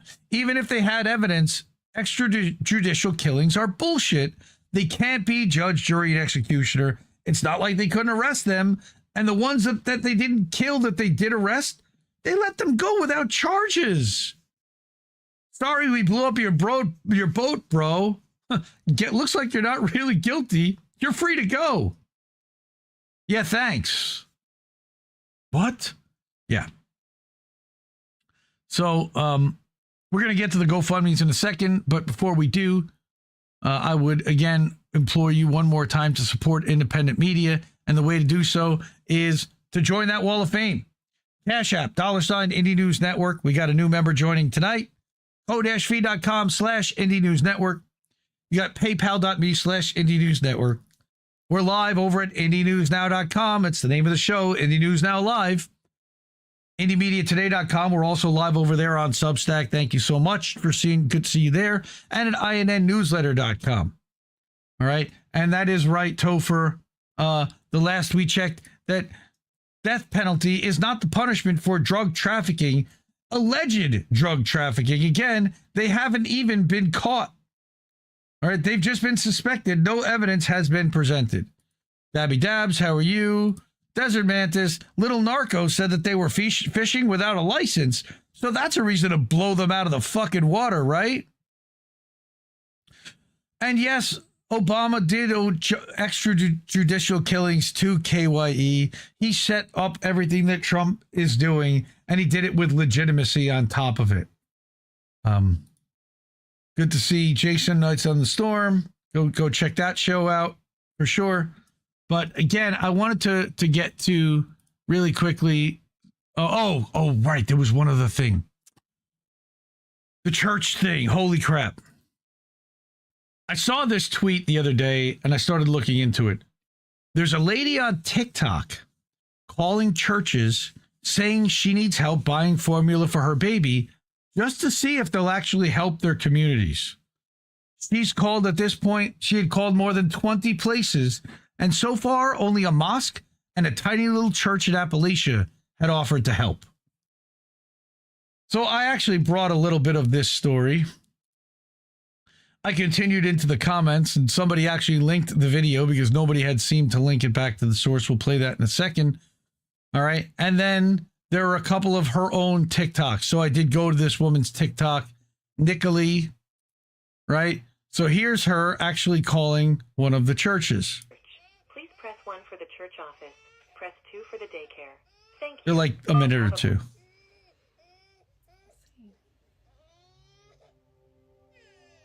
It's got the sound of a crying baby. This is Mandy. Hi. I was calling to see if y'all by chance had any like baby formula. We do not. We don't keep anything like that on hand.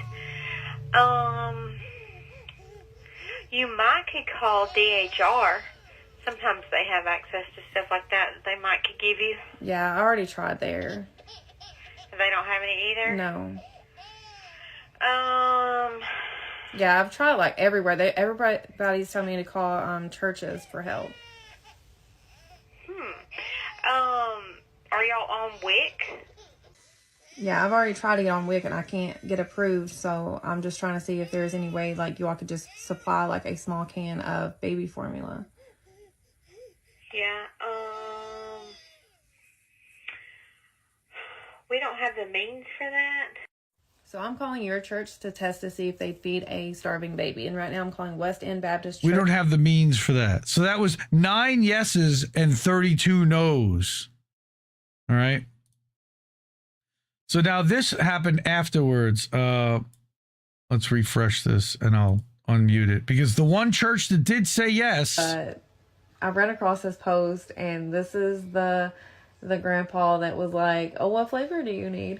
So I don't know. Like, I did not expect this social experiment to go viral at all. I literally had 300 followers, y'all. Like, I did not expect this at all.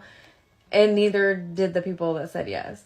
Like, they did not know all of this was going to happen. And they didn't know that they were going to go viral either. And they were going to get all this attention either. So, like, it's crazy for me. I can't imagine how crazy it is for them, you know, like, and life-changing it is for them. Like, I'm just so happy for everybody that said yes and all the blessings that they're getting and all the love and support that they're getting because they deserve it. And I just wanted to share that. Okay, so I know it's late, but that little Appalachian church got $75,000 in donations over a week for saying that they would, without even questioning, would send the baby formula. So it was both a heartwarming story as well as a depressing story. And somebody else had said that they were up to over 35. There were over 40 of them now. All right. Right. So she found the true teaching of Quran and Islam. Some of the comments are just horrifying. Some of them are great. I'm not going to go through those, but I just thought it was a really interesting story of this woman trying to see, especially with everything shut down right now, how much our church is actually helping someone that calls desperate and in need of help right now. So that was something to see. All right. Real quick. Now I want to get to the GoFundMes. Let me lower this back down. So, because I pumped it up so you guys could hear it better. Hopefully you're able to hear that. Okay. And now we've got our GoFundMe. So first and foremost, we've got Shanda. Shanda is back going through treatments again. I think they're actually talking about doing a show this Sunday night for Beauty and the Boomer. According to the last I had heard from Oz. Yes, Vicky, Reef is okay.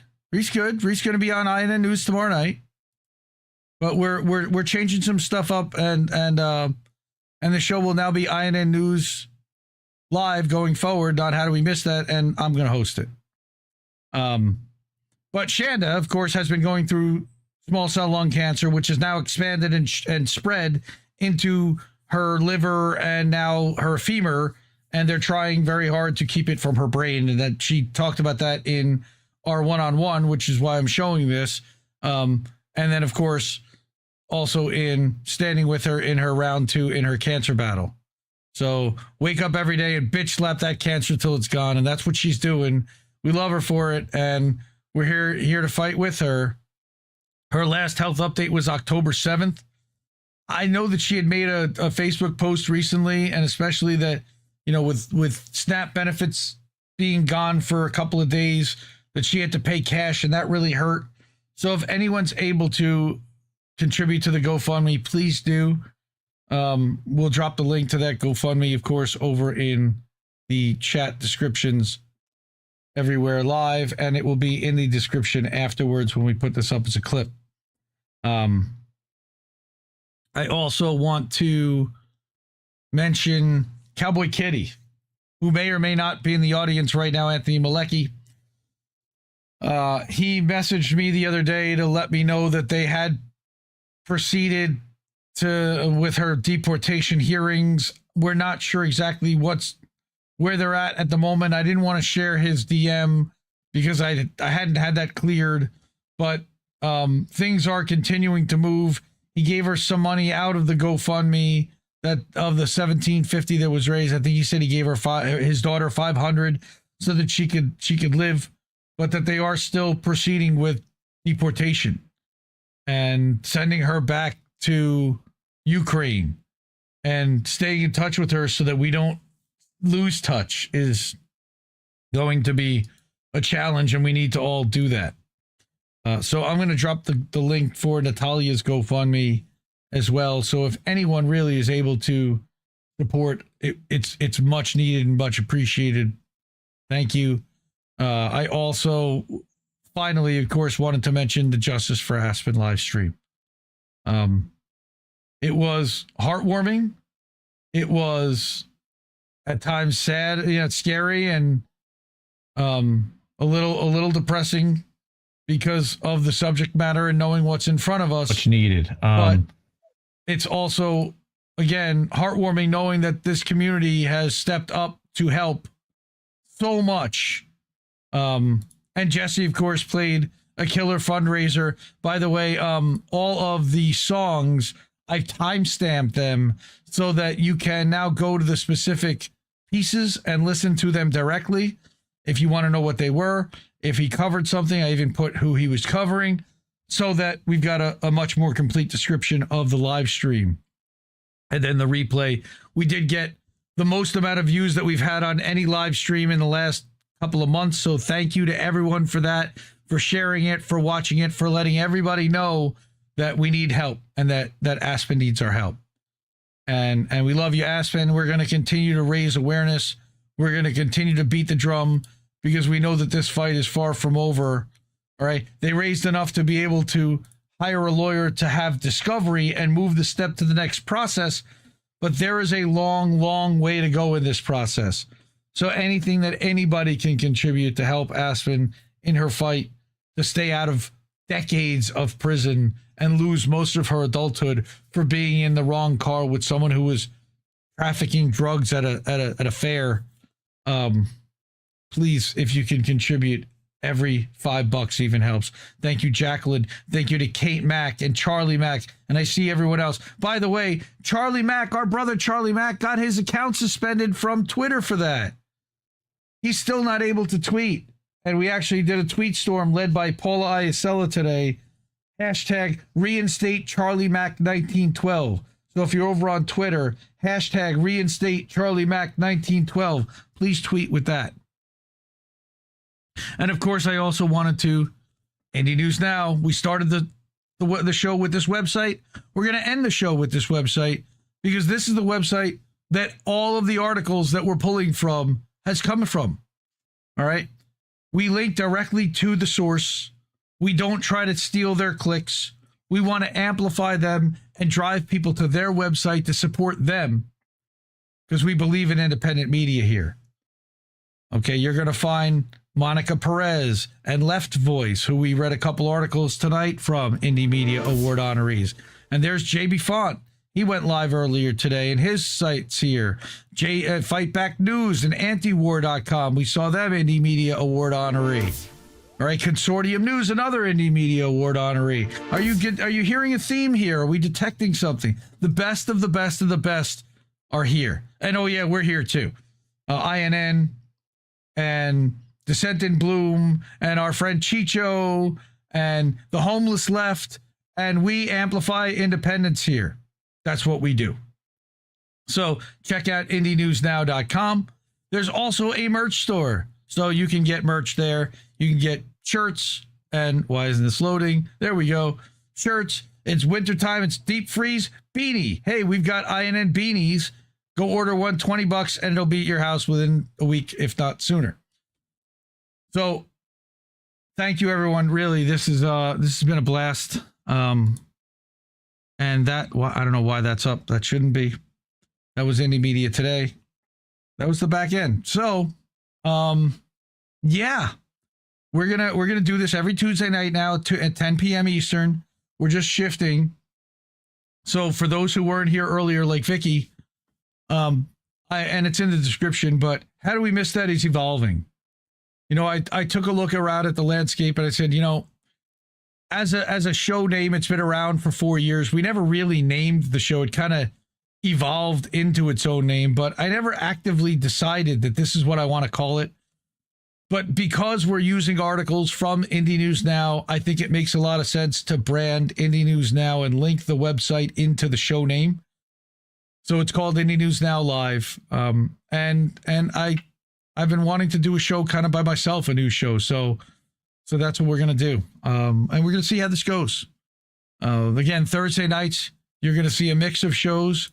You're going to see a combination of either INN one-on-one. You're going to see Indie's Tech Tips, which I'm going to do shows of, and we're going to talk about the tools. We're going to do some more Nobody Wants to Work Anymore, and there might even be one on Thursday with me and Himbo.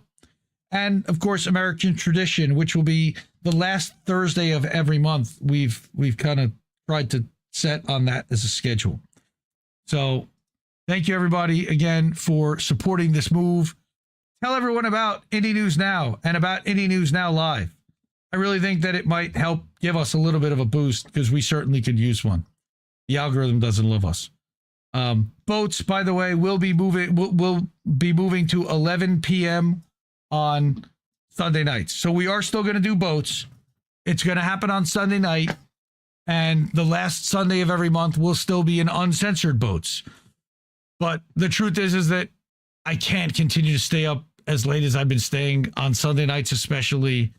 And I've got to start working on my schedule. So spreading this out a little bit better seems to make more sense, at least for me. And we're going to try this and see how it goes. And thank you, everybody, for being on board and supporting that. So I will, again, say to support independent media because we need it more than ever. And we will see you next Tuesday night at 10 p.m. Eastern. Tomorrow night, 9 p.m., check out INN News with Reef and Colin. And we'll see you again real soon. Love you all, fam. No! We just fucking lost the stream!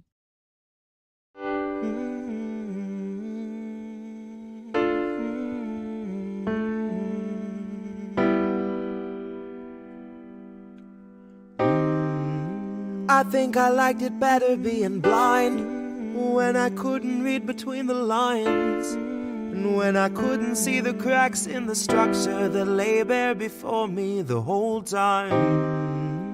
I think I liked it better back when I suspended disbelief and swallowed pride. I thought I knew the difference in the red from the blue, but they both bleed us so dry. They both bleed us so dry. My favorite songs don't hit the same way. I get to the end of a 4-minute track and I'm only looking back thinking, what did they actually say? I guess this isn't such an awful place. Is that what you want